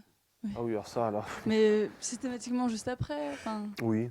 Ah bah, l'événement est tellement monstrueux, on est au courant de tout. Hein. Il ne faudrait pas croire que Nacht und Nebel, hein, la nuit et le brouillard, enveloppent ce que font les nazis. Les nazis sont les premiers à faire la publicité de ce qu'ils font. Le parfait exemple sont les camps de concentration. Les camps de concentration, ce sont les nazis eux-mêmes qui en font la publicité. Dans les actualités cinématographiques, dans la presse illustrée, genre Paris Match, allemand de l'époque, vous avez des reportages sur les camps de concentration qui vous disent « Regardez ce que fait le gouvernement de relèvement national », c'est son nom, hein, National Erhebung. Regardez ce que fait le gouvernement de relèvement national. Les éléments anti-nationaux, les éléments anti-allemands, on leur rase la tête, on leur met un pyjama rayé et on leur fait faire de la gymnastique à 6 h le matin à Dachau.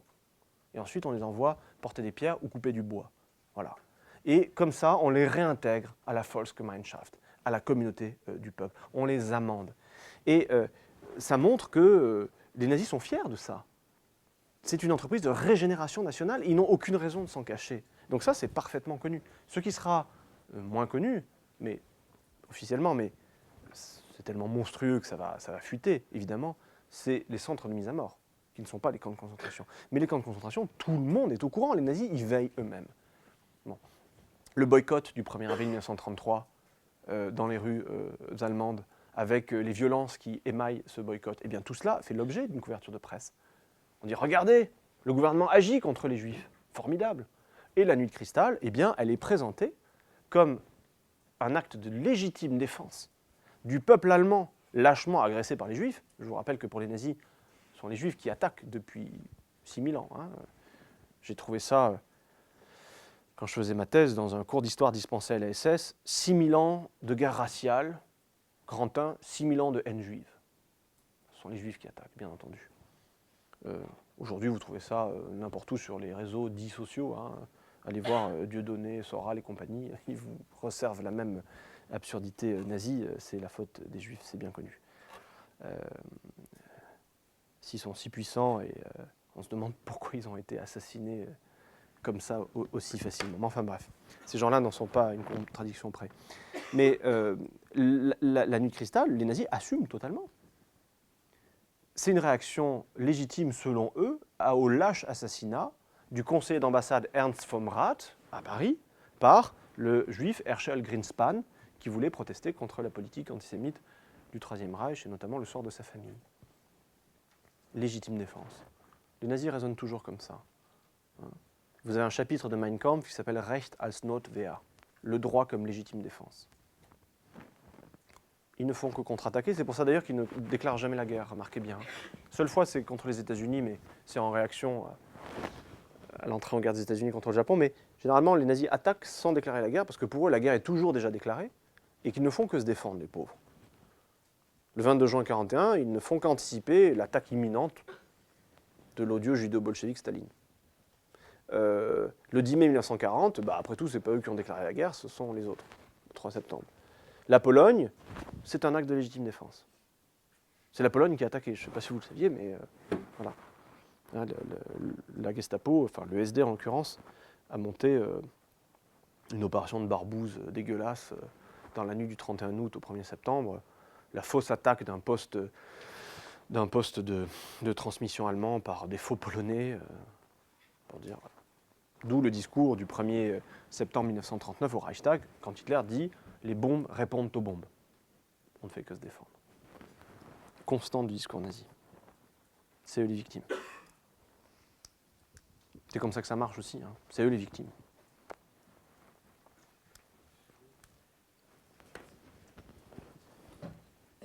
Bonjour, vous aviez parlé à la fin de votre discours d'organisations politiques et miliciennes ou militaires dans différents pays européens, Oui. notamment en Europe de l'Est, Oui. en Ukraine, en Croatie, etc. Et je voulais savoir, parce qu'en France, on sait ce qu'il est advenu de la France de Vichy, on sait que au final, on a un peu refoulé toute cette partie de l'histoire française. Et justement, j'étais curieuse de savoir qu'en était-il de ces pays à l'Est et comment ils avaient justement, si eux aussi avaient refoulé ou justement s'il y avait encore une persistance de l'idéologie nazie dans ces pays-là. Bon, alors, comment dire que vous êtes un peu dans l'actualité, hein, en plein dedans. Pour l'Ukraine, on en parle beaucoup, hein, depuis quelques mois. Un des arguments du pouvoir soviétique, lapsus, du pouvoir russe actuel, c'est un ancien du KGB, hein, c'est de dire, nous ne faisons que défendre des russophones lâchement agressés par les Ukrainiens qui sont des nazis. Bon, et de fait, il y a des nazis en Ukraine. Hein. Bon, ils ont un sens de la cohérence raciale pas tout à fait aigu, hein, parce que ça ferait bien rire des vrais nazis de l'époque de savoir que les Ukrainiens se prétendent nazis, enfin bref, ça c'est autre chose. Mais bon, Pravi Sector, donc l'extrême droite milicienne ukrainienne, vous voyez les types, donc déjà ils s'entraînent à la guerre dans leur camp, là. Les tatouages à croix gammée, les portraits d'Hitler sont assez courants, hein, bon. Ce qui ne veut pas dire que les patriotes ukrainiens sont tous des nazis comme veulent nous faire croire les médias russes. Hein, je ne dis pas ça. Mais il y a effectivement une partie de l'extrême droite nationaliste ukrainienne qui se réclame des nationalistes ukrainiens anti-bolcheviques qui donc, en 1941, ont accueilli les nazis à bras ouverts. Voilà. Il faut voir que quand les nazis arrivent le 22 juin 1941, ils sont accueillis avec des fleurs partout. Hein, dans les pays baltes, ensuite un peu plus tard en Ukraine, en partie en Pologne aussi, parce qu'ils libèrent ces territoires de la tutelle de la tutelle bolchevique, de la tutelle stalinienne. Et des collaborateurs, ils en recrutent partout, mais très facilement. D'où des débats au sein de la hiérarchie nazie entre, d'un côté, la SS, qui reste sur des principes raciologiques très stricts et qui traite les juifs comme des juifs et les slaves comme des sous-hommes, avec les conséquences humanitaires déplorables que ça implique, et criminelles. Et de l'autre côté, des gens comme le ministère de l'Est, tenu par Alfred Rosenberg, qui est lui-même un Deutschbalter, un Allemand de la Baltique, qui dit, mais attention, bon, certes, racialement, les Slaves, bon, les Asiates, bon, mais ces gens-là nous accueillent à bras ouverts. Donc, faisons alliance avec eux, au lieu de les massacrer. Et donc, vous avez des échanges intéressants au sommet de la hiérarchie nazie, entre le ministère des Territoires occupés de l'Est d'Alfred Rosenberg, le RSHA de Himmler, avec des échanges de notes, de courriers assassins. Rosenberg, l'administration Rosenberg traitant Himmler et ses subordonnés d'imbéciles, et Himmler et le RSHA traitant le ministère de l'Est de traîtres, de lâches et d'incohérents. Voilà, donc des collabos, oui, il y en a, et des gens d'extrême droite, il y en a, et cette tradition se perpétue. Par ailleurs, il faut voir que l'Est de l'Europe, on peut le voir un tout petit peu en ce moment dans la crise des migrants, hein, avec le comportement de certains pays qui n'est pas tout à fait celui de l'Allemagne, par exemple, actuellement. Mais vous avez une tradition d'antisémitisme très violente et qui se perpétue. L'antisémitisme à l'ouest de l'Europe, si on revient un peu en amont, l'antisémitisme qui se développe en Allemagne au XIXe siècle, en France au XIXe siècle, est en grande partie un contre-coup de l'afflux de réfugiés malheureux, juifs de l'Est, qui fuient la Baltique, qui fuient l'Ukraine, qui fuient la Biélorussie, la Russie, la Pologne, parce qu'ils sont massacrés par des pogroms là-bas. Et donc vous avez un afflux de population de réfugiés, déjà. Et ça fait naître un antisémitisme sous la forme d'une xénophobie.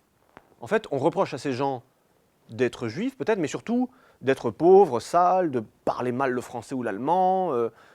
Voilà. Donc il y a un rejet xénophobe, si vous voulez, de ces gens qui sont des réfugiés humanitaires, qui fuient les pogroms de l'Est. Donc vous avez un effet domino hein, dans les politiques antisémites, dans les pratiques antisémites en Europe à cette époque. Mais cette tradition antisémite, elle existe toujours, et elle est bien là. Quand vous allez en Pologne aujourd'hui, et que vous voyez que la première radio de Pologne, c'est Radio Maria, la radio quasi officielle de l'Église catholique, les discours antisémites sont quotidiens dans cette radio. Antisémites, homophobes et sexistes. Hein, c'est une culture tout à fait sympathique où les homos, les femmes et les juifs, sans parler des arabes, des noirs, etc., tout ça est bon à jeter par-dessus bord. Mais ça, c'est une réalité. Et plus vous allez vers l'Est, plus c'est une réalité. Voilà, c'est... un peu réfléchi. Je suis désolé, j'ai pas encore de trombinoscope, donc je connais toujours pas pour Donc, bonjour. Alors ma question, c'est est-ce qu'il y a un lien entre le cercle de Vienne et le nazisme? Le cercle de Vienne? Oui. C'est quoi? C'est un rassemblement de savants et de philosophes qui a été fondé en 1923, enfin officiellement en 1929, et qui en fait avait des idées d'impérialisme ou... Je n'ai pas l'honneur de connaître, je ne peux pas vous répondre. Je ne sais pas ce que c'est que le cercle de Vienne, donc vous avez des noms peut-être non. Ça. Non, j'ai pas de nom. C'est des... Oh, mais enfin, quel rapport avec... non, mais enfin, d'accord, c'est ça. Ah oui, non, mais non. Enfin, moi, je n'associe pas ça au nazisme, donc... ah non, mais enfin, là, c'est des logiciens tout à fait aimables, des juristes positivistes tout à fait innocents, et généralement rigoureusement opposés au nazisme. Hein. Un Kelsen, un Wittgenstein, aucun rapport, quoi. Ces gens-là sont vomis par les nazis, si vous voulez. Vous avez des bibliothèques entières contre Kelsen et Wittgenstein en Allemagne. Donc, non.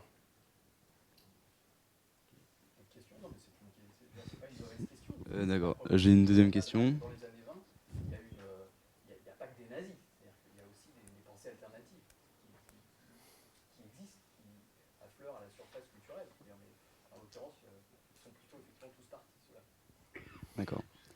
Donc ma deuxième question, c'est que vous avez expliqué comment les philosophes, juristes, historiens, médecins ont élaboré les fondements du droit et de la loi du sang nazi, qui allait expliquer les crimes nazis comme l'extermination des juifs.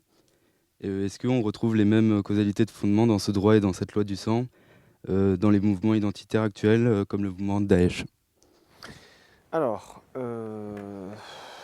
merci pour la question. Problème des questions réfléchies. Oui, non, mais je vois ça. Elles sont parfois réfléchies. Oui, non, mais elles sont réfléchissantes d'ailleurs. Bon, la question que vous posez est essentielle et puis elle est sur le devant de l'actualité, si vous voulez, parce qu'on est tellement médusé et sans voix face à l'énormité des crimes, à la brutalité nue, à la violence stupide de ce qu'on voit que, bon, effectivement, ce qui vient assez rapidement, c'est la fameuse réductio ad Hitlerum, hein, on rabat ça sur le nazisme, on dit voilà, c'est le nazi contemporain. Je ne dis pas que c'est absurde, parce que, de fait, la manière d'aborder la question, c'est sur le thème de la radicalité. Voilà. Le thème de la radicalité, il me semble qu'on peut tracer en Europe une histoire de la radicalité au long cours du XVIe siècle, avec les travaux de Denis Crouzet, les guerriers de Dieu, fantastique, sur la violence religieuse pendant les guerres de religion en France, et sur la signification de cette violence, qui là aussi est codée et signifiante, jusqu'à aujourd'hui, départ de centaines de milliers de jeunes gens qui quittent la France pour aller faire leur guerre ailleurs et leur salut, en passant par d'autres phénomènes de radicalité et de messianisme, fussent-ils séculiers, comme, on va dire, une forme de communisme qui a pu aboutir à une radicalité en acte type RAF, par exemple, dans les années 70 en Allemagne, et la Rote Armee Fraktion, la fraction armée rouge, et qui est d'ailleurs une manière de régler ses comptes avec le nazisme en grande partie, et en passant également par le nazisme. Donc on peut faire, si vous voulez, non pas des filiations, mais des comparaisons homologiques, si vous voulez, en voyant que dans tous ces phénomènes-là, la Saint-Barthélemy, les attentats de la fraction armée rouge dans les années 70 en Allemagne, la violence de la SS, et aujourd'hui le comportement des Amis des Antiquités à Palmyre, il y a, comment dire, une homologie de structure, si vous voulez, quelque chose qui correspond, qui est l'investissement existentiel dans la violence comme salut, si vous voulez. Deux historiens, Denis Crouzet et Jean-Marie Le Gall, ont fait un petit livre récemment, publié au PUF, un petit essai qui doit s'appeler « Sur les guerres de religion », où ils se posent la question, au fond, nous, bon, les spécialistes du XVIe siècle, Jean-Marie Le Gall à Paris 1, Denis Crouzet à Paris 4, à quoi sert-on aujourd'hui? Est-ce que nos travaux peuvent éclairer, servir à quelque chose pour donner sens, qualifier au moins ce qui se passe aujourd'hui? Et leur proposition, c'est il y a un rapport homologique évident dans l'investissement existentiel dans la violence des uns, les assassins de Coligny, et les autres, nos décapiteurs youtubiens quotidiens. Voilà. Dans les deux cas, la violence a un sens, la violence est légitime, et la violence fait votre salut, et peut-être aussi le salut de l'autre, au fond, parfois, parce que vous êtes, l'expression existe au XVIe siècle, elle revient aujourd'hui, elle est là dans les discours de ces assassins, vous êtes le bras armé de Dieu. Voilà. Alors, quand vous êtes un terroriste de la fraction armée rouge, ou quand vous êtes un membre d'un Einsatzkommando de la SS et de la police allemande sur le front de l'Est, vous n'êtes pas le bras armé de Dieu parce qu'il n'y a pas de Dieu. Mais vous êtes le bras armé d'une cause qui vous dépasse et qui est une forme de messianisme séculier et de transcendance immanente, celle de la race. Vous faites le salut du Reich et de la race en faisant ça. Le Walter Matner, que je vous citais tout à l'heure, celui qui décrit le tir au pigeon avec les enfants, et qui le décrit de manière très crue, hein, il écrit à son épouse en lui racontant sa journée et en concluant en disant « Embrasse bien nos deux petites filles que je serre très fort contre moi ». Il a deux petites filles, deux petits bébés apparemment. Et il dit, mais au fond, d'abord il décrit très concrètement comment ça se passe, il décrit que son uniforme est taché par la matière cérébrale, la matière grise sur son uniforme, par du sang, ça gicle. Et puis il dit, voilà, moi je fais ça pour que mes petites filles vivent. C'est-à-dire que si j'abats pas les nourrissons ici, sur place, en Lituanie, eh bien, ils vont grandir et ils vont venir assassiner nos filles à Vienne, parce que, ou je ne sais pas où en Autriche, parce que il est évident que depuis des millénaires, les Juifs veulent notre mort. Et donc ce petit bébé d'un shtetl baltique, s'il grandit, viendra assassiner mes filles, et ça je ne le veux pas. Et il y croit. Donc ce qui fait le lien entre tous ces gens-là, du XVIe siècle au XXIe, en passant par le XIXe et le XXe, c'est la croyance et l'investissement existentiel dans la violence comme salut. Voilà. Et ça, alors quand j'ai dit ça, je n'ai pas dit grand-chose, j'ai juste indiqué une piste et mis des mots, si vous voulez. Ensuite, il faudrait développer et comparer. Ensuite, en termes de filiation, non. Il n'y a pas... Effectivement, certains djihadistes vont se réclamer du génie d'Hitler qui a tué les Juifs et c'était bien, il faut poursuivre la tâche. Tous ces gens-là se réclament d'un complotisme qui est le lit et le terreau du nazisme. Mais il n'y a pas de filiation directe. Ils sont trop bêtes et pas assez cultivés, ces gens-là, pour ça. En tout cas, en termes de, si vous voulez, de dispositifs anthropologiques et de phénomènes anthropologiques, là oui, c'est clair que c'est tout à fait comparable, évidemment.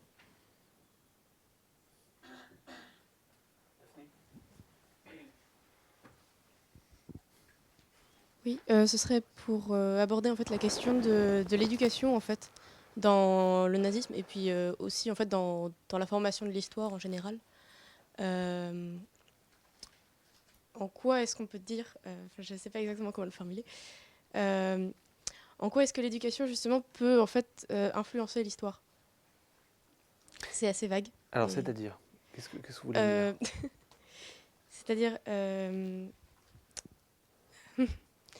en quoi est-ce que l'éducation aurait pu éviter ça, c'est ça? oui, et à la fois Oui. en quoi est-ce que justement l'éducation qu'on donnait justement Oui.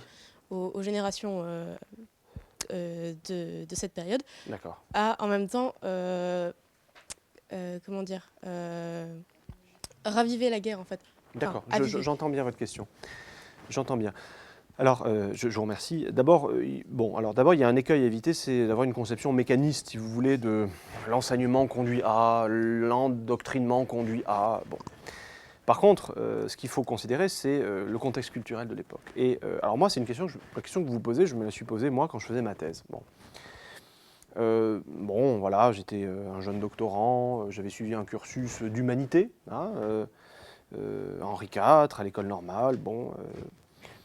Et je me disposais à vivre une vie d'universitaire. Enfin, en tout cas, c'était mon projet à l'époque. Je ne savais pas si j'allais y arriver, mais j'essayais. Et une partie de mes sources pour travailler sur le nazisme et l'Antiquité, c'était précisément des écrits d'historiens. Donc je lisais des universitaires. Je ne lisais pas que ça. La palette des sources était très large, mais une partie des sources, c'était des thèses de doctorat, des articles scientifiques, des manuels scolaires, rédigés par des gens qui s'appelaient professeurs, docteurs, machin. Hein, donc docteurs, professeurs des universités, qui raisonnaient comme moi je raisonne, qui avaient une culture qui est la mienne. Ils parlaient de Platon, ils parlaient de Socrate, ils parlaient de Caracalla, ils parlaient des stoïciens. Enfin bref, j'étais chez moi quoi, dans ce bain culturel-là. Et puis ils en parlaient avec l'appareil critique, avec les notes en bas de page, avec, la biblio à la fin. Donc, et en même temps, ils disaient des horreurs épouvantables. Et vous expliquez que la chute de Rome, c'était à cause des Juifs, que les Grecs, ils avaient disparu, c'est à cause des Juifs. Enfin bref, bon. C'était un peu lassant d'ailleurs au bout d'un moment. Et je me suis dit, mais comment c'est possible? Enfin, bon, on est collègues. Je veux dire, c'est des universitaires, moi aussi. Bon. Moi aussi, je mets des notes en bas de page, moi aussi, je mets des biblios, moi aussi, j'argumente, je justifie ce que je dis. Mais visiblement, il y a un monde qui nous sépare.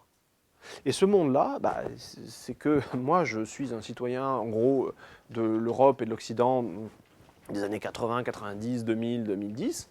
Et eux, ce sont des citoyens de l'Europe et de l'Occident des années 10, 20, 30.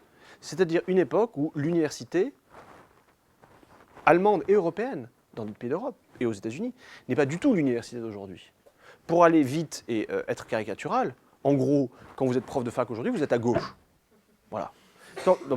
Bon, parce que vous avez grandi, vous avez été élevé dans des valeurs universalistes, humanistes, qui vous portent à considérer que un individu qui n'a pas votre couleur de peau est quand même un frère en humanité, que la culture peut permettre de dépasser des déterminations sociales, etc., etc. Bon. Et en gros, avant 1945, quand vous êtes universitaire en Europe, pas qu'en Allemagne, en gros, vous êtes de droite. Voilà. Parce que les conceptions, on va dire, universalistes, humanistes, qui sont les nôtres aujourd'hui, ne sont pas celles des élites de l'époque. Être universitaire dans l'Europe d'avant 1945, c'est être issu d'une élite sociale, parce que le baccalauréat en France comme en Allemagne, c'est 1% d'une génération. Et ce 1% est là au baccalauréat ou à l'abitur parce qu'il a payé. Les cursus sont payants, hein. La gratuité de l'enseignement secondaire, c'est quelque chose de très lent qui s'amorce dans la France des années 30, mais en fait, qui va véritablement être acté dans la France des années 60. Mais avant, il faut payer. Donc c'est un luxe d'étudier, ça a un coût, et c'est une élite sociale qui se reproduit. Donc, cette élite sociale, je ne veux pas faire de la sociologie trop rapide, mais généralement est peu progressiste, plutôt attentive à la conservation de ses acquis, de son statut, et voilà. Et par ailleurs, dans le contexte de l'Allemagne des années 20, vu ce qui s'est passé à Versailles, vous avez une espèce de prurite nationaliste qui se déclenche. En gros, lorsque vous êtes étudiant dans l'Allemagne des années 20, ces jeunes gens qui vont être les cadres du nazisme à partir de 1933, ces jeunes gens très bien formés, diplômés, docteurs en droit, qui ensuite vont structurer tous les organigrammes du SD, de la SS, de la Gestapo, du parti, de l'État, les Werner Best, les Reinhard Höhn, tous ces jeunes gens brillants, qui sont allés à la fac dans les années 20, ils ont eu comme corps enseignant, un corps enseignant d'ancien régime, d'avant 1918, parce que les sociodémocrates, ils sont des sociodémocrates, ils ont été gentils. En 1918, ils ont gardé les cadres, partout.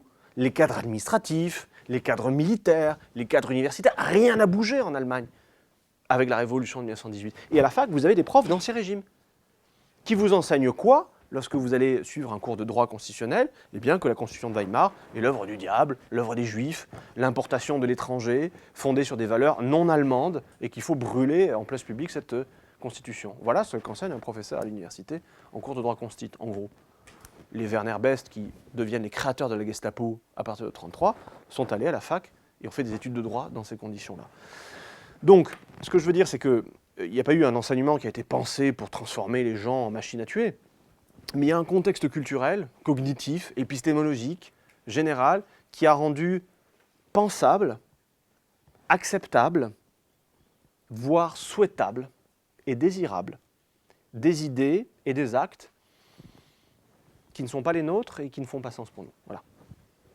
Et à contrario, je complète votre question et ma réponse sur l'éducation et l'histoire. À quoi ça sert de faire de l'histoire de cette période aujourd'hui? Ça sert énormément, hein, pour désarmer les discours complotistes qui sont omniprésents dans l'espace parapublic de ce grand égout qui s'appelle Internet, et sur lequel tout le monde va pour se nourrir et donner un sens à sa pauvre existence. Pour désamorcer tout ça, le prof d'histoire a un rôle majeur. C'est-à-dire que vous prenez le discours d'un Soral ou de je ne sais pas quel homme de cette espèce-là, et vous dites, voilà, ces gens-là disent ça aujourd'hui, bon, en même temps, il est le 10 508e à le dire, donc rien d'original. Et par ailleurs, vous comparez son discours à lui, c'est le Mossad qui a fait les attentats du 7 janvier à Paris. Ça, vous le trouvez sur Internet.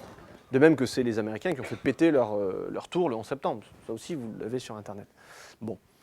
Donc, vous prenez ça et vous le comparez au discours nazi. Vous le comparez au protocole des sages de Sion.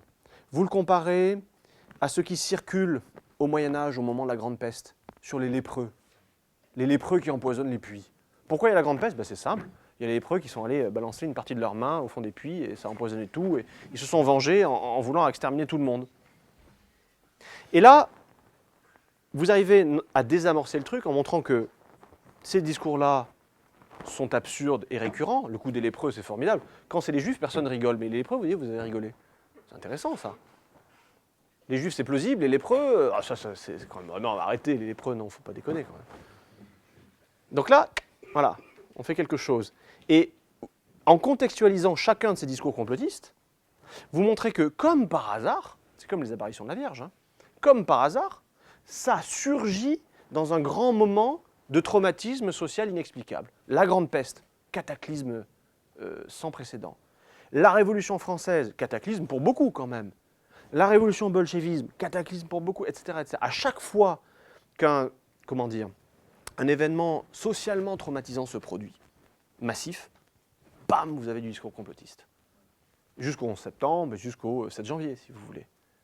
Et là, ça, par la comparaison, ça permet de désamorcer le truc. Ça, c'est quelque chose que le prof d'histoire peut faire, et c'est un des bénéfices du cours d'histoire. La comparaison, la contextualisation, et montrer qu'à chaque fois qu'on est face à un événement massif, traumatique et inexplicable, on a recours à une causalité magique. Les lépreux, les juifs, les francs-maçons, les Illuminati, qui font un grand retour ces derniers temps. On n'en parlait plus depuis 2 siècles, mais là, tac, ils reviennent à la faveur de quelques romans populaires et bien vendus. Voilà. Donc, malheureusement, non. Heureusement, vous avez déjà répondu à presque aux questions principales, ce que je voulais vous dire. Il me reste une petite question. À votre avis, est-ce que l'Allemagne elle a presque gagné la guerre? Parce que jusqu'à 1942, elle a toujours gagné. C'était à cause de la faute de l'URSS, à cause du pacte de Molotov-Ribbentrop. À votre avis, c'est à cause de ça? Et un petit sous-question. Comment... Pardon. Comment l'Allemagne peut faire une relation comme des amis avec l'URSS parce qu'en même temps, l'URSS, ils ont un régime socialiste. C'est au contraire, ils ont détesté. Oui, mais bon. Non, mais oui, alors ça a surpris tout le monde, hein, on est d'accord. Hein, et évidemment, il y en a même qui se sont suicidés hein, quand ils ont appris, des communistes qui, apprenant le pacte germano-soviétique, sont entrés dans une crise existentielle profonde, ont rompu les ponts, genre Nizan, ou se sont suicidés. Il y en a eu, hein, des gens qui ne pouvaient pas comprendre ce qui se passait, parce que le génial Staline faisait alliance avec le diable. Et des nazis qui ont été un peu gênés quand même hein, par l'alliance avec Moscou, il y en a eu beaucoup aussi. Parce que, d'un côté comme de l'autre, il était clair que l'ennemi absolu, c'était les nazis pour les staliniens et les bolcheviks pour les nazis. Sauf qu'ensuite, il y a une forme de réalité et de raison politique qui s'impose. Vous avez une URSS qui a absolument besoin de cette alliance. Parce que l'armée soviétique a été décimée par les purges, décimée par la Grande Terreur. Staline le sait. Staline sait que l'armée rouge n'est pas capable de faire face à une agression. D'où la tentative de s'allier, de faire une alliance de revers avec l'Ouest, les Britanniques et les Français. Mais les Britanniques et les Français, par anti-communisme, traînent des pieds et font languir les négociations. Du coup, Staline dit, bon, voilà, hein, eux, ils ne sont pas fiables, ils se sont aplatis à Munich, je ne leur fais plus confiance. D'où des prises de contact informelles, puis ensuite formelles, avec les nazis qui répondent tout de suite et qui, le symbole est incroyable, les négociateurs français qui partent et britanniques qui partent en URSS à l'été 1939, ils partent en bateau. Voilà. Ribbentrop, il part en avion. Qui arrive le premier? Je vous le donne en mille. Ça, c'est symptomatique. Hein. Et puis par ailleurs, les Britanniques et les Français envoient des seconds couteaux, hein, des amiraux de la flotte, des chefs d'état-major, machin, des diplomates. Hitler, il envoie Ribbentrop, son ministre des Affaires étrangères. Les Français n'envoient pas Georges Bonnet, ni Lord Halifax, hein, ou Anthony Eden, je ne sais plus quel est le ministre des Affaires étrangères britannique, peu importe. Donc Staline sait interpréter tout ça. Il voit que les Français et les Britanniques ne sont pas sérieux. Et que les seuls qui sont sérieux, c'est les nazis, et les seuls qui permettent de gagner du temps en construisant une forme de paix, fût à l'armée à l'est de l'Europe, c'est les nazis. Et du côté nazi, vous avez toujours le dilemme géostratégique de l'Allemagne. Puissance centrale, 2 fronts potentiels, à chaque fois c'est la même chose, depuis la guerre de 30 ans. Hein. C'est la hantise des 2 fronts, voire plus, pour la guerre de 30 ans. Donc, le but, c'est de sécuriser à tout prix un des deux fronts pour pouvoir se concentrer sur l'autre, quitte à se retourner sur le premier après, ce qui est le but. Donc le calcul nazi, c'est on vitrifie l'Est par une alliance avec les Soviétiques, on partage l'Europe, le partage de la Pologne, le partage de la Baltique, les transferts de population, et par ailleurs, il y a des dispositions du pacte germano-soviétique qui sont vitales pour les nazis, qui sont les livraisons de carburant, de matières premières et de nourriture. Les nazis, leur problème, c'est le problème géographique de l'Allemagne, c'est la puissance centrale, qui leur a coûté la victoire pendant la Grande Guerre. Donc ils ont besoin de sources d'approvisionnement, et ça, c'est Staline qui va leur donner. Le grand espace de l'Est va donner du blé, du cochon, de l'essence, du charbon, des matériaux à l'Allemagne nazie. Le 22 juin 1941, au matin, au moment du déclenchement de l'opération Barbarossa, là aussi la scène est incroyable, vous avez d'un côté 3 millions d'hommes, des milliers de chars et d'avions qui foncent plein Est, et de l'autre côté des trains qui arrivent avec leur étoile rouge et leur drapeau rouge, sifflant et fumant, qui viennent faire leur livraison en application du pacte germano-soviétique, livraison du 22 juin 1941 au matin.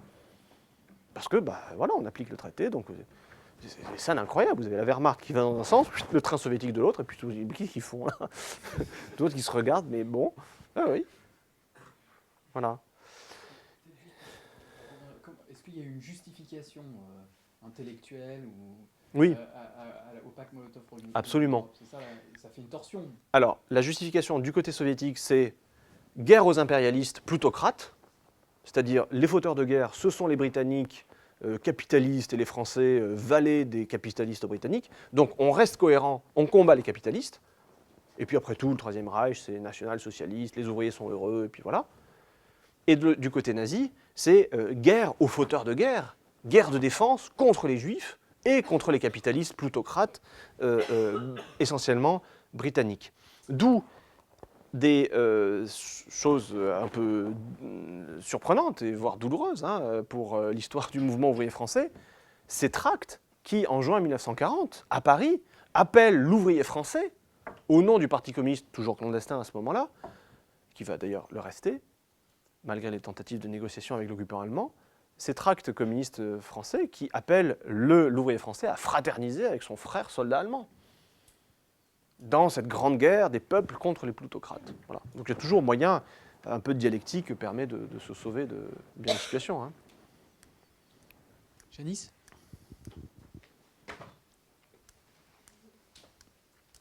Puis après, on rouvre les questions s'il vous reste un peu de temps. Voir les fenêtres parce qu'il fait chaud.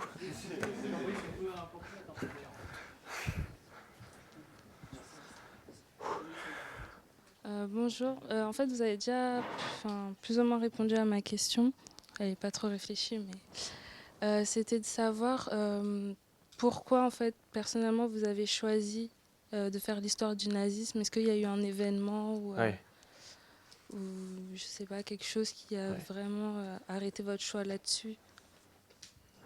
C'est une question pertinente parce que, et c'est d'ailleurs un devoir universitaire maintenant, lorsque vous... depuis un décret de 1984, lorsque vous présentez une habilitation à diriger des recherches, qui est une deuxième thèse pour passer professeur des universités, un des éléments du dossier que vous présentez, c'est premièrement une nouvelle thèse, deuxièmement un recueil d'articles sur le sujet qui complète votre thèse, et troisièmement un mémoire qu'on appelle mémoire de synthèse, mais qui est en fait un mémoire d'égo-histoire, en référence au titre édité par Pierre Nora en 1987, Les Essais d'égo-histoire, où il avait demandé à des historiens de se faire les historiens d'eux-mêmes. C'est un très beau livre. Je vous recommande notamment le texte de Pierre Chenu, qui est saisissant et bouleversant. Celui de Jacques Le Goff est pas mal non plus. Je suis le fils de la morte. Et ça, alors là, Pierre Chenu signe un texte absolument bouleversant. Oui. Donc je vous recommande cette lecture-là. Donc effectivement, faire de l'histoire, ça implique aussi d'être au clair sur les raisons pour lesquelles on fait l'histoire. Vous voyez que je fais tout pour ne pas vous répondre. Mais je vais vous répondre, et très franchement. Moi, j'ai décidé de faire l'histoire du nazisme parce que je connais le racisme de très près. L'antisémitisme, pas trop. Je ne sais pas pourquoi, mais c'est quelque chose que j'ai jamais vu, constaté dans mon milieu familial, on va dire. Mais le racisme, oui. Je viens d'une région qui s'appelle la PACA, hein, Provence-Alpes-Côte d'Azur, qui aujourd'hui se bat entre Estrosi et Marion Maréchal Le Pen. Donc, vous voyez le niveau. Hein. Une région où la présence de ce qu'on appelle les rapatriés d'Algérie, mais le terme est faux, hein, ce sont des apatriés, hein, parce que beaucoup n'avaient jamais vu cette fameuse patrie métropolitaine. La présence donc des Français d'Algérie est très forte, avec le débarquement catastrophique de Marseille en 1962, le million de personnes qui débarquent, dont personne ne veut, etc. Et je trouve que des gens de ma famille ont vécu ça aux premières loges. C'était les réfugiés d'aujourd'hui, hein, c'était ça. Vous aviez des gens en larmes, des bébés quasiment abandonnés, des gens qui avaient tout perdu, hébétés, hagards, qui étaient là dans les rues de Marseille, à dormir à même le sol. Et donc des gens de ma famille ont recueilli ces gens-là, les ont nourris, enfin bref, ce qu'on fait humainement, voilà. Et tout ça a cristallisé en PACA, et en partie dans ma famille aussi, une forme de ressentiment politique contre le gaullisme. Hein. Vous avez une droite très anti-gaulliste, hein, dans le sud de la France, donc très volontiers et très facilement FN, même si désormais le FN, le New Look, se réclame de Gaulle. Enfin bon, bref. Ce qui rend furieux le vieux. Hein. C'est pour ça que une grande partie de ce qui se passe au FN, c'est lié à ça. Hein. Quand vous avez Philippot qui va fleurir la tombe du général de Gaulle à Colombey-les-Deux-Églises, Jean-Marie Le Pen est fou de rage. Parce que le fonds de commerce, un des fonds de commerce du FN, c'est l'antigaullisme. Bon. Donc c'est des gens de ma famille qui habitaient à Marseille à cette époque-là ont vécu tout ça et ont développé une forme de racisme très spécifique, très ciblé, qui d'ailleurs le rend émouvant d'absurdité, si vous voulez, anti-algérien. Donc moi j'ai toujours entendu que les Algériens c'était le mal. Bon. Les Marocains et les Tunisiens ça va. Mais alors, les Algériens je vous raconte pas. Bon. Donc j'avais ça à la maison, avec une famille qui votait en partie FN, hein, voilà, à une époque où c'était encore moins classe qu'aujourd'hui, si vous voulez. Dans les années 70-80, voter FN, bon, c'est de la militance à poil dur, si vous voulez. Et donc j'ai vécu dans un univers familial où on me racontait que voilà, certains, par le simple fait de leur naissance, incarnaient le mal. Bon, alors j'avais ça à la maison, et puis à l'école, j'avais plein de copains algériens, maghrébins, qui, c'est curieux, enfin, ne semblaient pas incarner le mal non plus. Alors ça ne veut pas dire qu'on ne se disputait pas, hein, ou qu'il n'y avait pas de temps en temps des torgnoles qui volaient à la récré, mais j'avais en face de moi des êtres humains, alors que le discours que j'avais n'était pas celui-là à la maison. Donc très tôt, j'ai été sensibilisé à ça, une forme de distance, de contraste, merci, qui a été accentuée par le fait que j'ai eu des professeurs, merci l'école, hein, des professeurs à l'école primaire, au collège, au lycée, qui étaient des gens qui me semblaient des demi-dieux. Pour moi, les professeurs, c'était des gens qui avaient fait des études, vous vous rendez compte, la chance de faire des études, qui possédaient un savoir. Hein, ce que le prêtre est au catholique, pour moi, le professeur l'était, si vous voulez, une dimension sacrée. Et puis je devais être peut-être un petit peu en avance, parce que je sais pas, moi j'aimais passer mon temps avec eux, discuter avec eux, ils essayaient de se débarrasser de moi, mais je revenais comme le Jokari pour leur parler. Et ces professeurs-là, qui pour moi étaient l'autorité, dans le sens le plus doux et le plus fort du terme, ne dispensaient pas ce discours-là, ne défendaient pas ce discours que j'avais moi à la maison. Donc là aussi, tiens, bizarre. Et puis, et donc j'ai décidé de vouer une partie, pas toute, hein, de mon énergie intellectuelle, de ma vie professionnelle, à l'étude des radicalités. Voilà. Notamment des radicalités d'exclusion, de la haine de l'autre. Voilà. Ça facilite l'entrée en nazisme d'avoir une famille FN, si vous voulez. Je ne rabats pas l'un sur l'autre, hein, si vous voulez, hein, mais ça facilite. On voit ce qui est en jeu. Voilà. On voit la peur, on voit le complexe, on voit et on voit une forme de haine aussi pas cohérente, pas assez poignante au fond.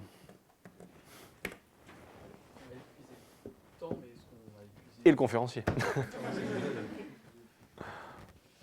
Dernière question, on s'arrête ? On s'arrête. Bon. Mais je crois que monsieur, enfin ça fait 8 fois qu'il lève la main.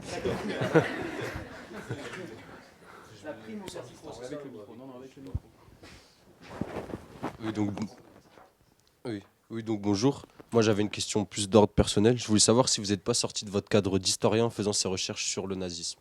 C'est-à-dire développer. Dans le sens où, moi, je prends une des phrases que vous avez pu dire. Mhm. Vous avez dit que faire de l'histoire, c'est savoir, en gros, comprendre sans juger. Mhm.